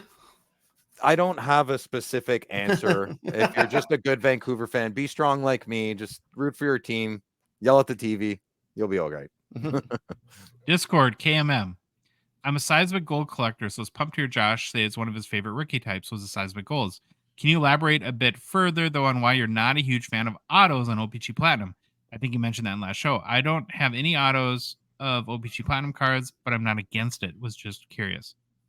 Well, I really don't like autos on OPG Platinum because the card isn't designed to have an auto. In order to put an auto on the card, they have to take the area of the card. They have to the term I use is deaden it. They have to put some sort of substrate on it so that it creates that white cloudy surface that the auto will stick to. And I think it ruins the whole vibe of the card. I don't think every card has to have an auto.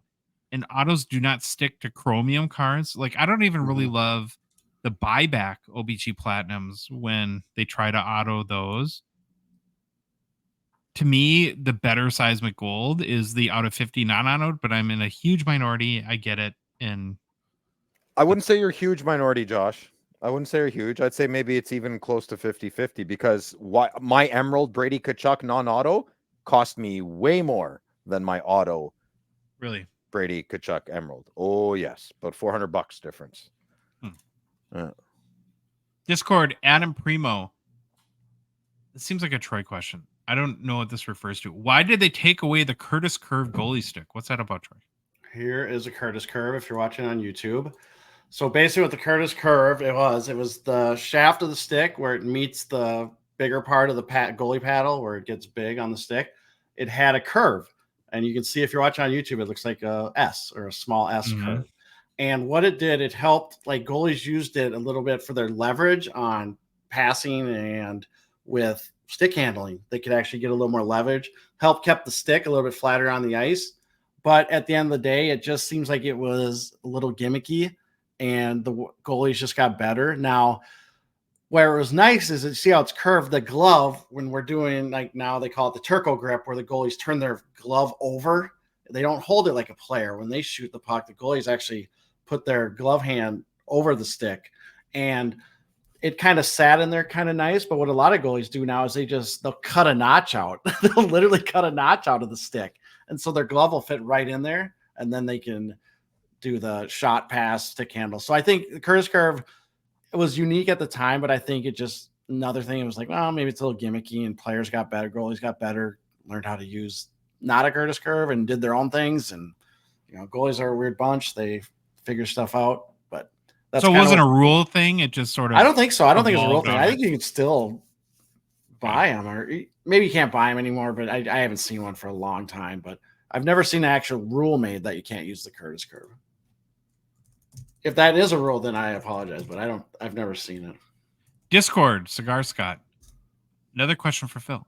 How many times a day does Loud Phil have to shave? And because this is a family show, Phil, I'm going to assume he means your face. We'll say neck up. I shave my head every 2 days, and I usually shave my face every 3, but I'm trying to grow my mustache back, so I have not shaved in 15 days. Do you want to see me closer? Wow. That's 15 days. And this is this morning. There you go. Were you the beard in middle school kind of guy? Yeah, I had a hairy chest and everyone made fun of me. I showered after gym class. They're like, ew. I'm like, okay, sorry, I'm Greek. What do you want from me? Yeah. Instagram, M Rodrigo 888. Phil. It's like the Phil show. It's awesome. I now use one-touch cases because of you. And they're Nice. great. Phil, did you get cut in on one-touch? No, I think they're great. But are there one-touches for thicker cards like Stature? Yeah, man. Of course. There's so many sizes. There's 23 point, 35 point, 55, 75, 100, 130, 180, 200, and then I don't have any cards, but 260 and 360. So like top loaders, they come in whatever size you want. You can find them. Yeah, top loaders, yeah, but I don't like top loaders because the cards fly out of there and they don't look as nice and the glass. So Jeremy Lee loves top loaders because they fit in his house better. Well, I also have a house, but I like one touches because they display nicer. So personally, I like one touches. Well, you're going to be in business because I'm bringing all my one touches to give away at the Toronto Expo. Troy, right here. I hate them. I don't hate them, but I'm the other way around. I like top loaders better. Well, you're in the top loader binder game now. You're crazy. Yeah, top loader binder gang. Yeah, I'm a top loader gang. I started the top loader binder gang. Yeah. I'm the leader of the. Don't yell at me. I'm not going to give you my one touches.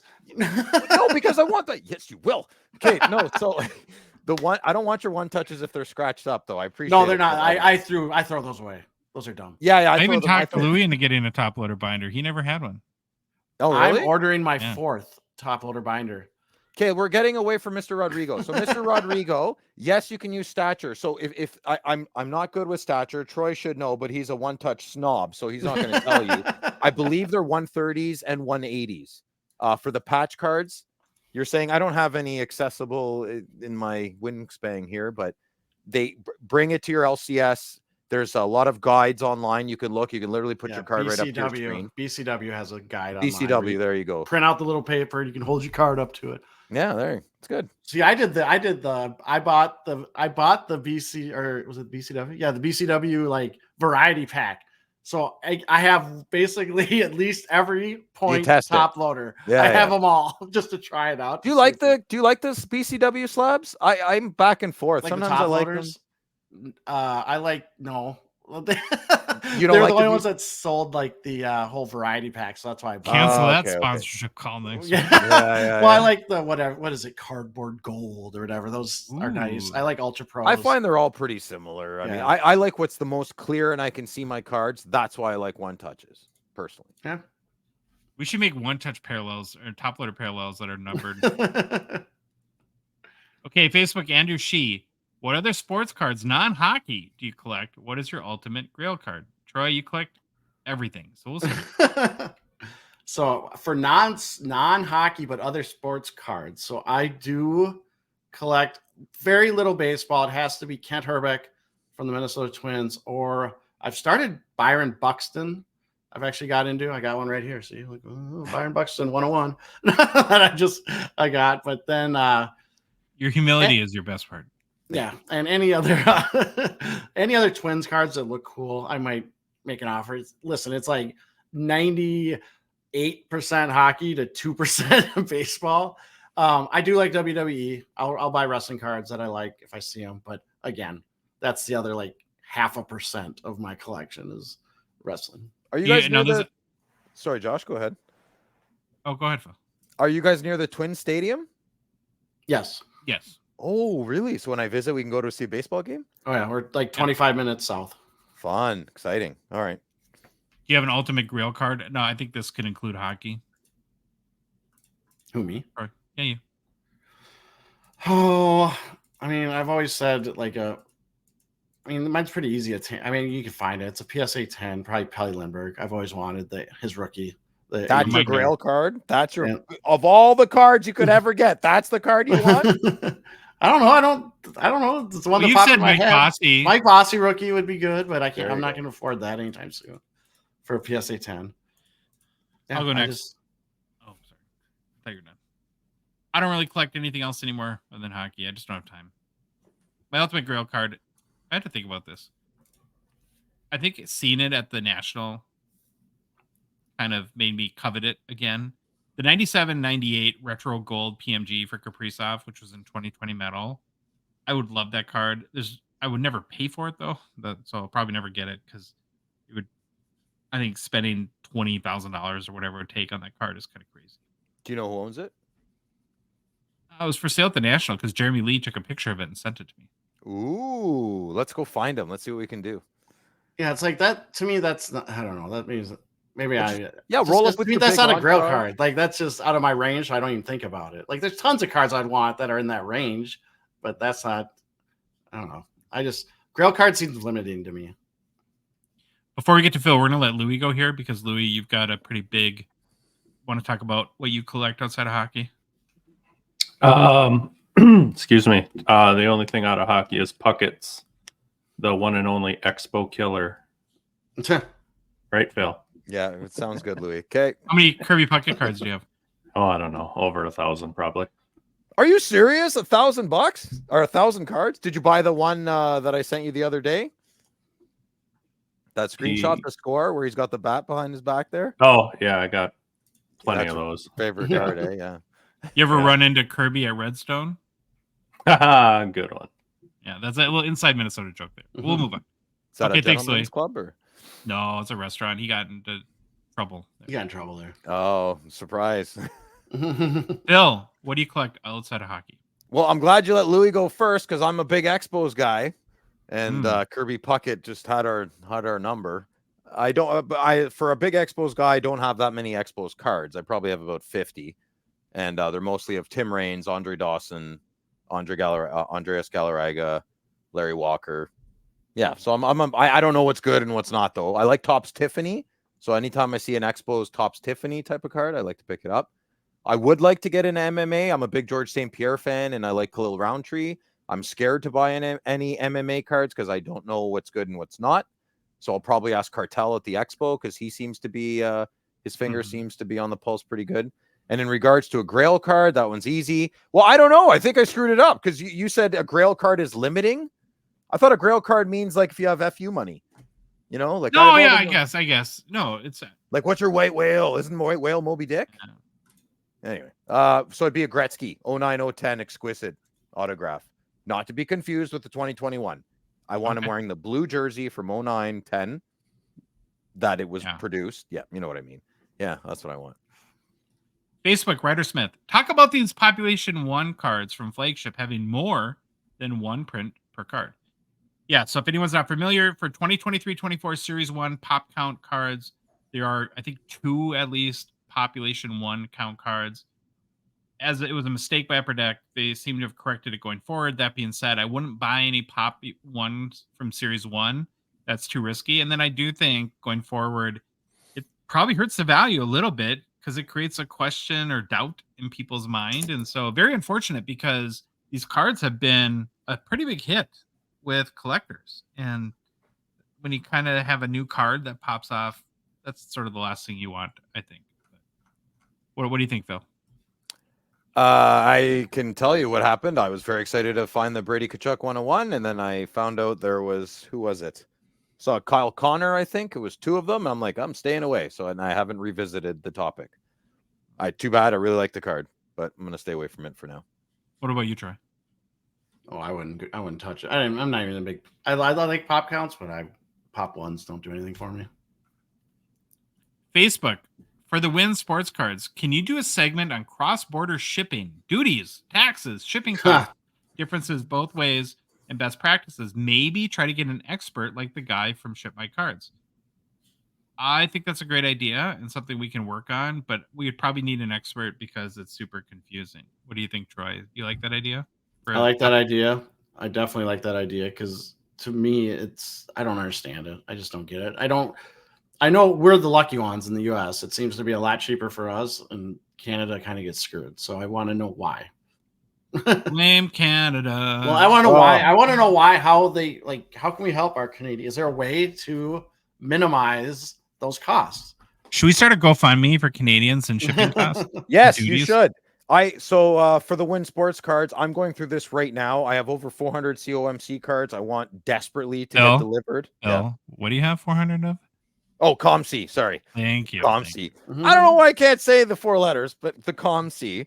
So the COMC, I have over 400 cards.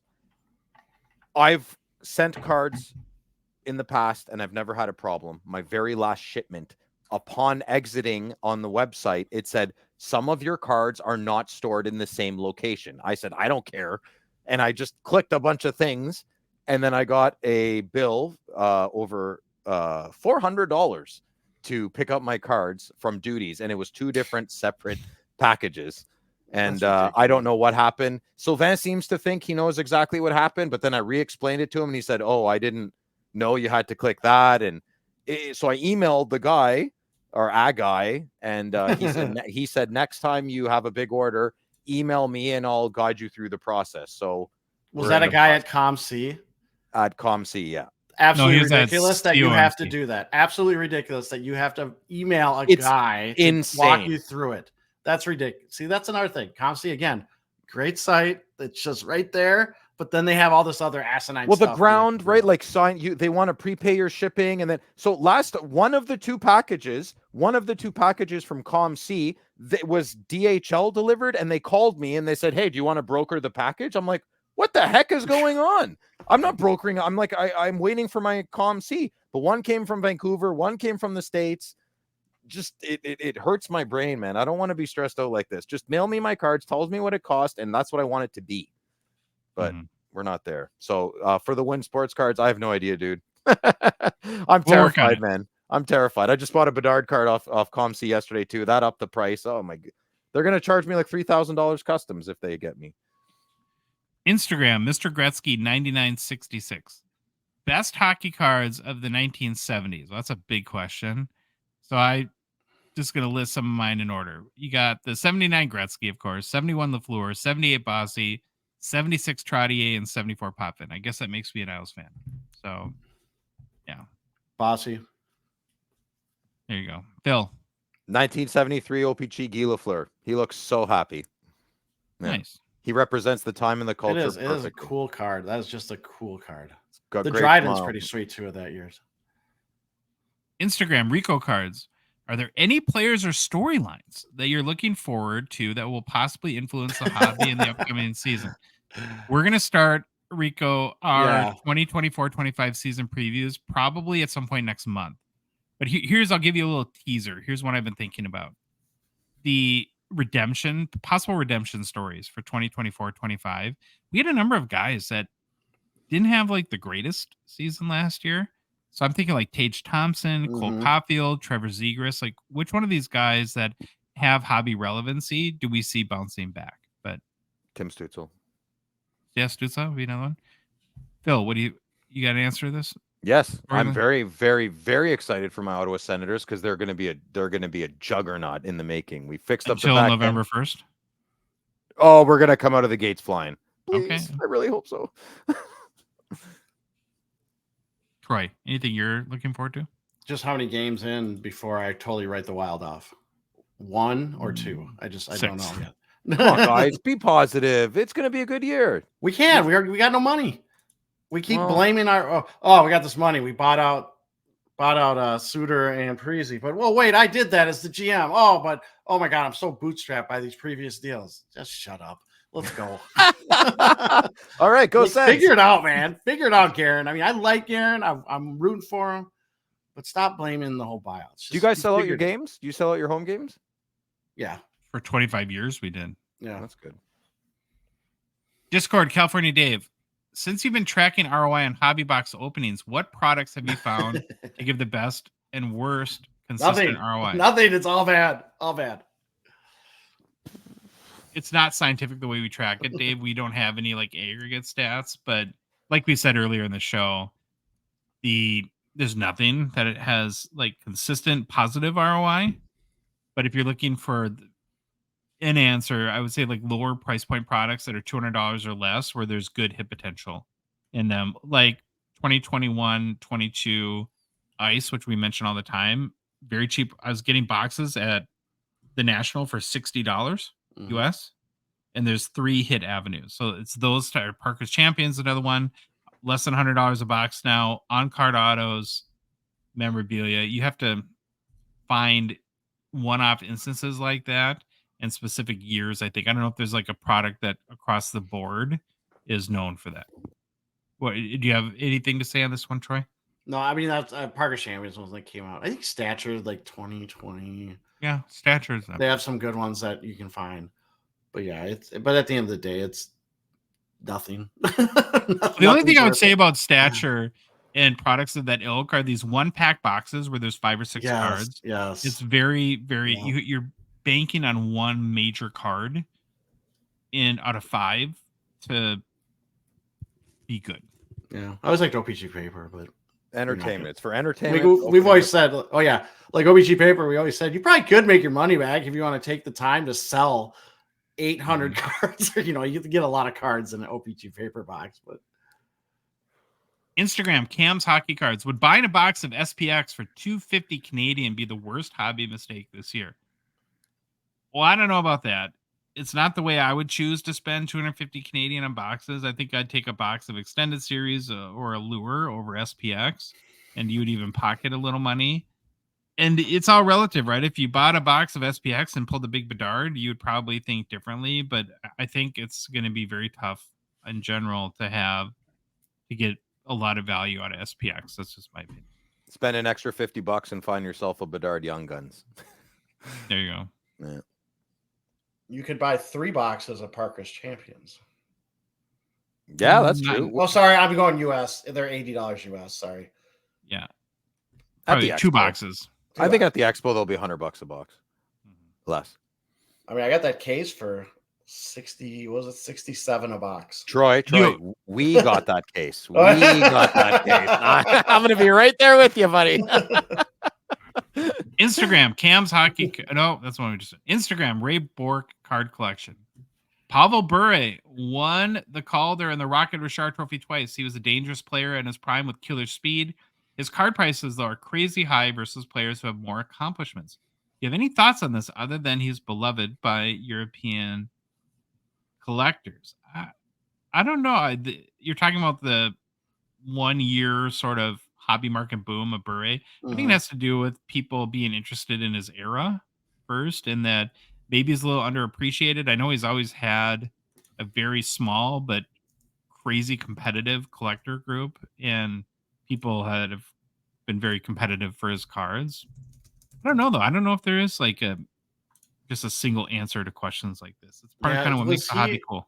Was he one of those guys? Did he sign a lot? Is he one of those guys that like Pasta where he never signs and now it's Well, we didn't have many autos in the 90s anyways. I think I'll take a stab at it. I mean, Russian Rocket, that sounds awesome. That sounds pretty cool. He was one of the first mover advantage. He was before McGillney, right? Before McGillney's story came out, Pavel was just rifling them in. He had insane speed that you almost didn't see before, the way he would break out and get into a breakaway almost every game. Oh, my voice, this show. And another thing, I think now that I'm 43, we're all in our 40s. A lot of memories were created when Pavel came onto the scene, and I think a lot of people kind of forgot about him. So when they got back into collecting, they don't think about him right away, but then they see a nice Bure card, and then they go, "Oh yeah, man, I remember when he popped in those goals." And then the juices start flowing a bit, and you start remembering the nostalgia of what Pavel Bure was. I think maybe that maybe it's a small variety of a lot of little things. Mm-hmm. All right. Instagram, Miles Grunling. Hey, guys, love the show. Well, thank you, Miles. Appreciate that. Thoughts on exclusive Young Guns and their long-term value? I'd much rather have an exclusives as like a quote-unquote investable card than a base. That's for sure. So what else do you think, Troy? Young Guns are a commodity. The base ones, they can be bought 24 hours a day.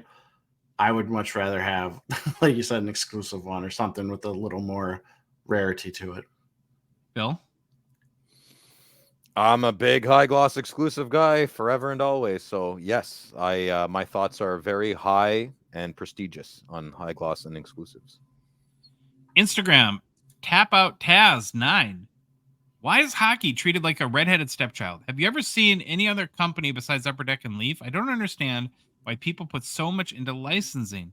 If the card is cool and rare with cool memorabilia, why not collect it? So you had actually mentioned this a little bit ago, Phil, but this question made me think of Fanatics. And right now they're in the process to, I think, a pretty positive reception, launching, what's it called? Composite, which is for football and basketball, which are unlicensed. You guys think Fanatics would ever do something unlicensed for hockey? Yeah. Yes. Why wouldn't they? Yeah, absolutely. They got 100%. The money. Yeah, they should try it out. Maybe I remember Topps does stickers too. Just throwing that out. Topps does. I know they're stickers. They're licensed, but you can get parallels and all that fun stuff. And I don't like unlicensed stuff because I think it looks terrible when they have to like take the logo off the jersey. I don't like what that looks. I don't get it though. Like, isn't it like, let's say Fanatics does unlicensed. So they take a picture of Brady Tkachuk but it's in an NHL arena. Like, I don't understand that. Oh, we didn't show the Sens logo, but you still took the picture in a location that's not public. That's a private location. I don't get this stuff. I don't. Yeah, that's a really good question. I would love to have a lawyer on about this. We could go off the rails, but I wonder if it's. Well, it depends. How is it financed? Could it be a public building because it was financed with tax dollars or tax incentives?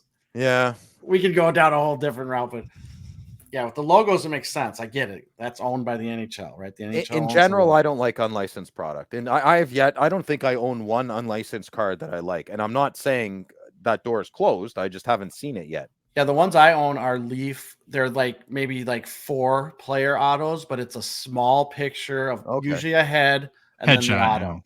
And that way, I mean, if it's a helmet, they can, they try to get. They do a really good job trying to hide. Yeah, there's good ways you could do. Baseball is really easy because the guy swings and they can hide the front logo, and so it looks okay. But yeah, I sometimes when you tell the logo should be there, I just doesn't do it for me. Instagram, Knucklehead36. If you guys had to predict cup winners for the next 5 years, who would you pick? Troy. Not the Wild. I have no clue. Edmonton. Bill. Dallas, Devils, Edmonton, and Ottawa. I'm going to go Edmonton, Rangers, Dallas, and Devils. So we're all kind of, and I'm going to say one of those teams does it twice. Do we all watch hockey or something? Yeah, maybe. Instagram 306HC. If you had to pick one player from your team's rival to PC, who would it be? You know what tied me up on this is We don't have one. we don't have a rival. Like I was Winnipeg is thinking probably the closest thing. Hellebuck. That's what I would. That's the closest I could come up with. It used to be either Chicago or St. Louis, but yeah. I mean, Vancouver kind of became a rival for a little bit. Colorado here and there, but not. This is the typical Minnesota thing. We consider teams rival. None of them consider us a rival. We're just they're like, oh, that's cute. Guys. Yeah, that's cute. We're like, that. you're our rival. They're like, no, you're not. Like us with the Packers. Packers fans are rivals with the Bears. We're not their rival. It's the Bears, and we all are hurt by that. But yeah, Hellebuck's a good one. Does he have to be playing on the team now or at some point? No. Okay, Phil Kessel then from the Leafs. Okay. Yeah. Well, then we could go off that now. We could do Timu. Are the Leafs the Senators' biggest rival? Yes. Who else would be? Okay. Montreal? Yeah, Montreal. Arizona. The confused Ottawa Senator fan might think it's Montreal, but it's not. It's the Battle of Ontario. It's Toronto. Like Saginaw Moosehead Jaw or something like that? Something like that. If you went that way. Moose Jaw, Saskatchewan. Yeah. Okay. Instagram Pasco777 jail. What premium does an Auto 10 command? Well, if it's a PSA 10 Auto 10, I would say 15 to 20%, but that's a guess, not any sort of analysis. Yeah, I'm not the guy to answer this one at all. What do you think, Phil? I'm not the person to ask. I'm sorry, Pasco 777-JL. Instagram EdLister82. Do you guys ever think you'll have a booth at the Toronto Expo and do a live podcast? So this is an interesting question. We have no plans, but you never say never. We are planning an event for the Expo, which we're going to have more info on hopefully very soon. I think we've mentioned this one or two times, Troy, but in a weird way, the Expo is our vacation from the show. Yeah. Because it's literally a 7-day-a-week thing. And we do our wrap-up show is like the only kind of non-research based show we do of the year. And so Troy and I I won't speak for you in the third person. You and I, Troy, we typically just have fun at the Expo. And it's probably really counterintuitive to people. Like, why wouldn't you be creating content at the Expo? But I kind of like it that way. Would you agree with that, Troy, or do you? Yeah, I mean, we'll have the get up on stage stuff, which I have a panic attack about every time. But Josh goes up there and knocks out of the park, interviews Al McGinnis. But yeah, it is kind of the break because it's really easy just to record a show and talk about what you did the day before. I can usually remember that. So it's really good free flowing. But we've always talked about, I think we've had people say you can like stop at our booth and hang out if you want, or sit down and all that stuff. When we hang out with our friends, and that's Phil, that's why you're here today, is because we don't spend the whole Expo working. But what do you think, Phil? Would you like to have a booth at the Expo? I'd love to. I want to have Loud's Lounge, and I don't want to sell anything. Nice. I just want people to relax, meet some single moms, need somewhere to sit down and get their feet rubbed.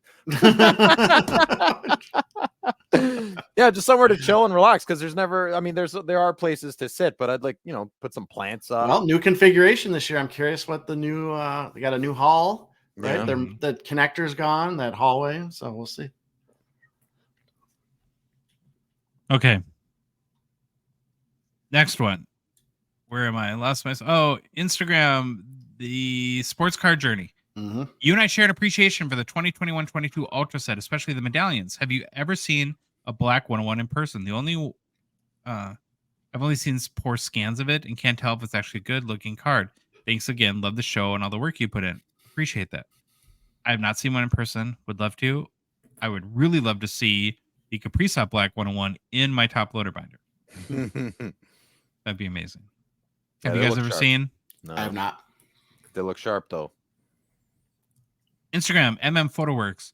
With Parker Champions being a cost-effective set with on-auto cards, what other retail sets offer on-card autos without having to break the bank? Not a big fan of sticker autos, but huge fan of your show. Cheers, boys. So thank you. Gosh, so many compliments. SP Legends, there's not many. I mean, I think that's what makes Parker's Champions special.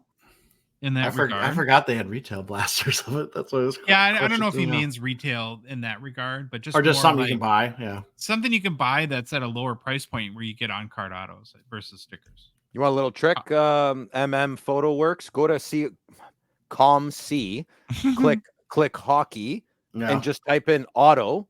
Yeah. Click show lowest or cheapest, and just go shopping. And then you can see, right? I love window shopping on ComC. And ComC, man, you can get ridiculously cheap stuff. I've been buying Parker's Champions autos for less than $5. Yeah, it's nuts. It's nuts. I mean, you're not going to find a Connor McDavid, but you're going to get players that you might really like. And usually, some people are just trying to get rid of stuff. Mm-hmm. Instagram Hockey Cards Up. I'd love to see a deep dive on seismic golds at some point. That would be fun. Stay tuned. I'm sure it'll happen. Did we do one a long time ago? No, I don't think so. Okay. Maybe, I don't know. Don't listen to it. Don't go find it. It's probably terrible. Instagram MZA Hockey. Why has Upper Deck stopped selling retail boxes for their flagship product? Great question. I haven't seen them for this year. I know a lot of breakers will break like 2019 because you can get Bakar and Hughes Young Guns in those, and they're pretty cheap boxes. Of course, you don't get really any chance at like an exclusives or a high glass, but my guess is that it's a simplification thing, that just having SKUs for blasters and megas and cello packs makes it easier than selling one-off packs out of retail boxes. I don't know, you guys got anything else to add to that? I've never bought a retail box in my life. I bought like a couple. I bought them actually a couple times in the beginning, but no, I haven't bought one forever. I don't even look at them anymore. I feel bad. Instagram Rec 40 Cards. What players are we grading right now? Well, I would say whatever players you want for your PC. And then this is, I think, a great question to ask Sylvan when we do our next Confessions of a Card Dealer as to what players he was focusing now to buy raw and grade. We just don't do that. Yeah. You and I don't do that, Troy. Or No. Phil, I don't know if you have a... No, I don't. No, I wrote ask if this question's about profit, ask Sylvain. He would know. If it's for you, what players do you like? We just got to remember to ask him, but hopefully we can do that. Another question for Phil. Instagram Top Shelf Cookie Sniper. Question for Phil: in your time in the hobby, what player of the players who had big hype surrounding them before they played, who had the biggest fall off in their rookie card value once they didn't perform? For example, if Bedard craps it up, rookie card value goes from over 1,000 when it first released to $1. That would be bad. But who's a big one you can think of that sort of fell off the cliff? Yeah, the first one, the very first and foremost that comes to mind is the Nuge, Ryan Nugent-Hopkins. In 2011-12, I believe he came out. He unprecedented prices for his cards. That's why I remember it. And I think, remember I mentioned earlier the Russian Rocket. It's nice to say about Beret. Well, the Nuge, you got any Nuge cards? Something about something being easy to be said might add to its popularity. I don't know. He was also a good hockey player, but I don't think he lived up to the hype right away. He also, I believe, got hurt. He missed 20 games his first year. He didn't even win the Calder. Adam Henrique won the Calder. He tied with Landeskog for 252 points on his rookie year. And he also had shoulder surgery in 2012 and 13. So he went, and then, I'm sorry, Yakupov came out the year after. I was just looking at his card ladder because I'm like, he has to be one of those names. Yakupov was the next guy. Yes. So boom, Nugent Hopkins and Yakupov right away. Bam, bam. So those are the first two that come to mind. Yeah. Last question. We did it. Good question. Instagram hockey.fix. Did the Bedard Young Guns acetate sell for too little? So it sold raw. It was its first public sale, $8,000 US, which is the highest selling raw Young Guns acetate of all time. I don't know. I see it both ways, but what do you guys think? I thought it was kind of cheap. I was like, oh, for sure that'll go for 10K. But yeah, I was gonna say on the show, I think everyone guessed over 10, right? So we know there's about 20 to 25 from the little experiment I did. I guess AK maybe. Well, assuming they haven't changed it, there's probably more in 2025. Oh, you're right. Yeah, there's probably going to be like 100. It'd be, you know what? It'd be nice if we knew, eh? It'd be nice if we knew. You think it went for Too little, Troy? Yeah, I'm with you though. It's like 8,000. It's the highest Young Guns acetate of all time. If I saw one around 5, I'd be considering it. I'm a Yeah. huge Young Gun acetate guy, right? Massive. And I'm not a Bedard guy. I think he's going to be great. If it was around 4 or 5K, I'd be like, woo, one of my Waynes might be getting sold. How many of the Brady Tkachuk do you have? I have 13 or 14. I forget. Young Guns acetates? Yeah. Yeah. I got to crack one out of BGS.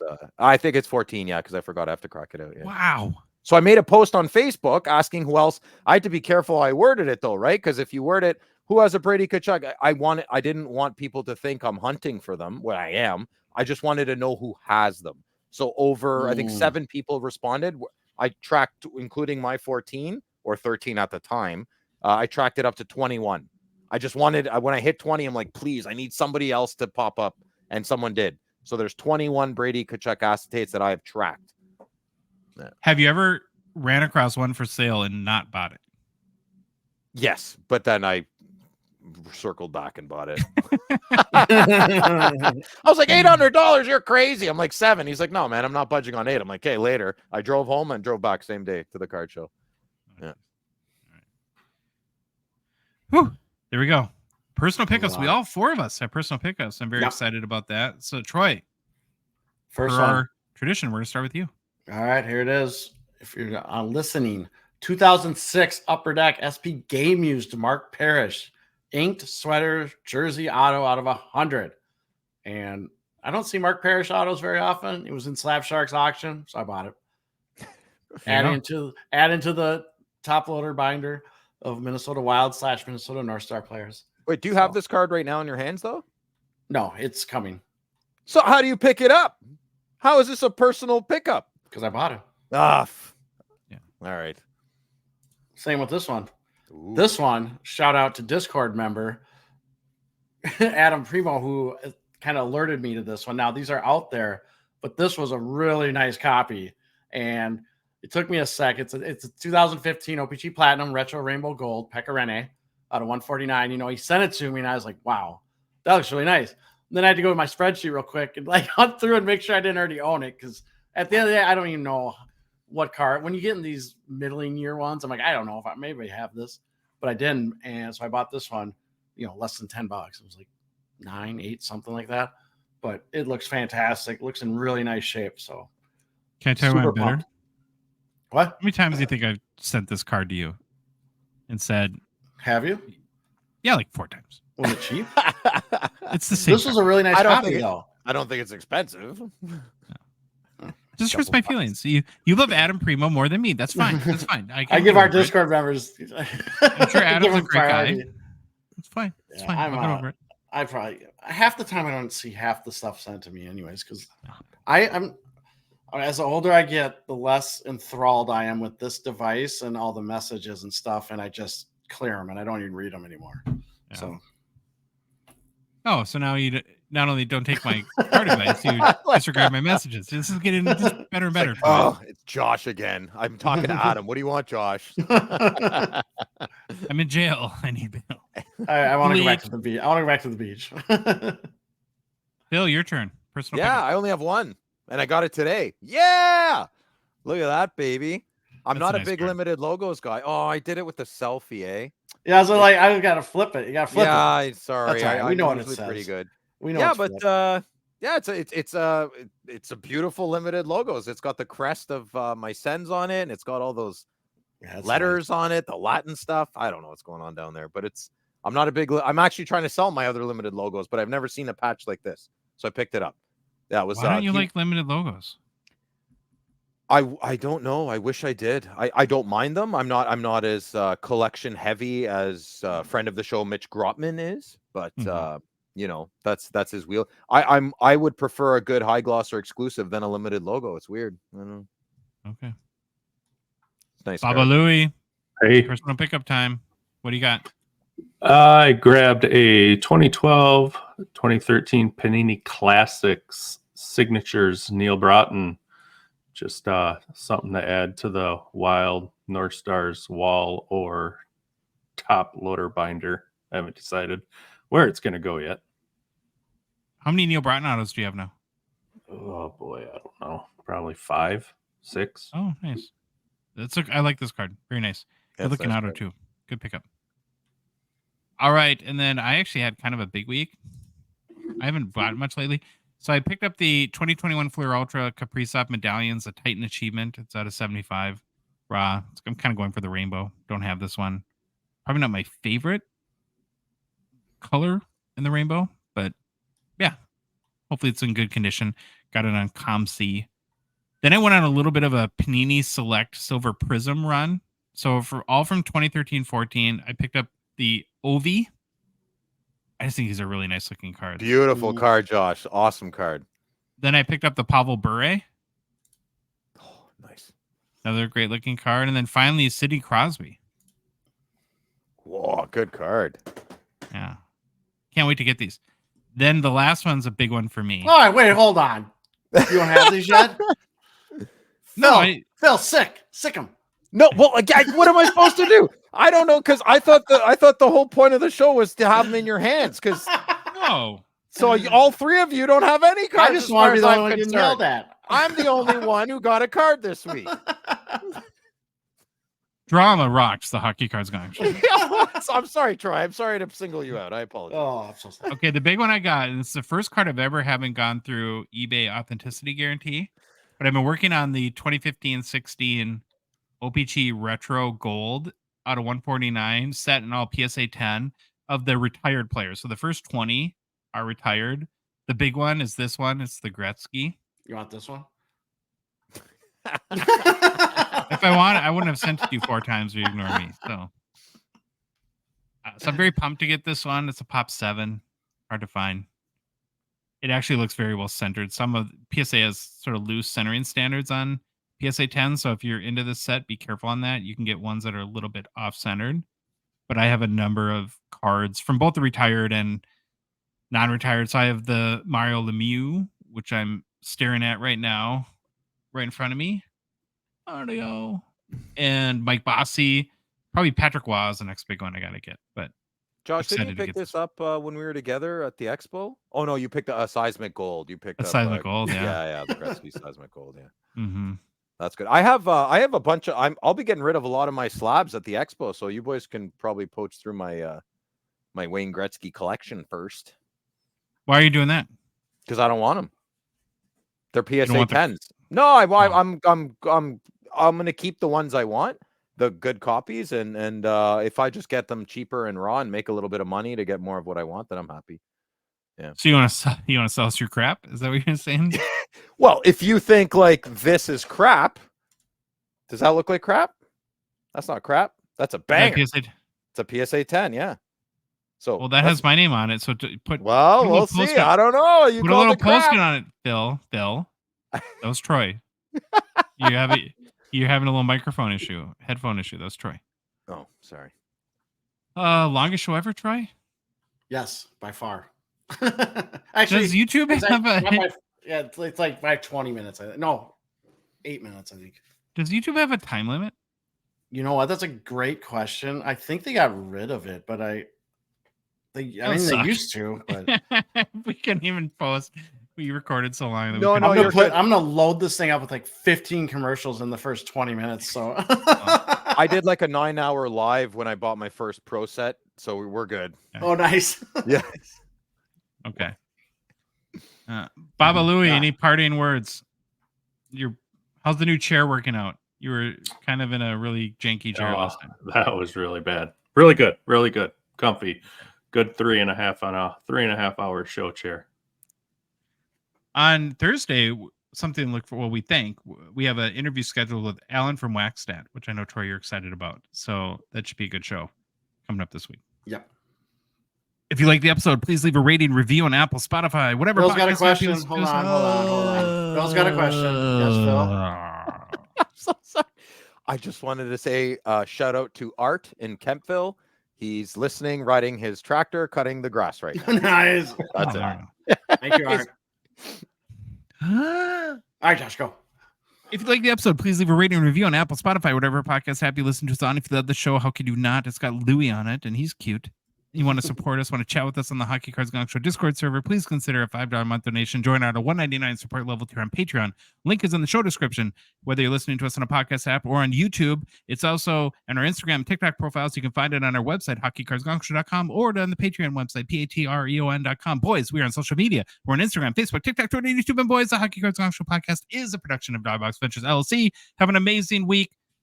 Hope you enjoy the 3 hours of insanity this show was, and we'll see you on Thursday. Bye.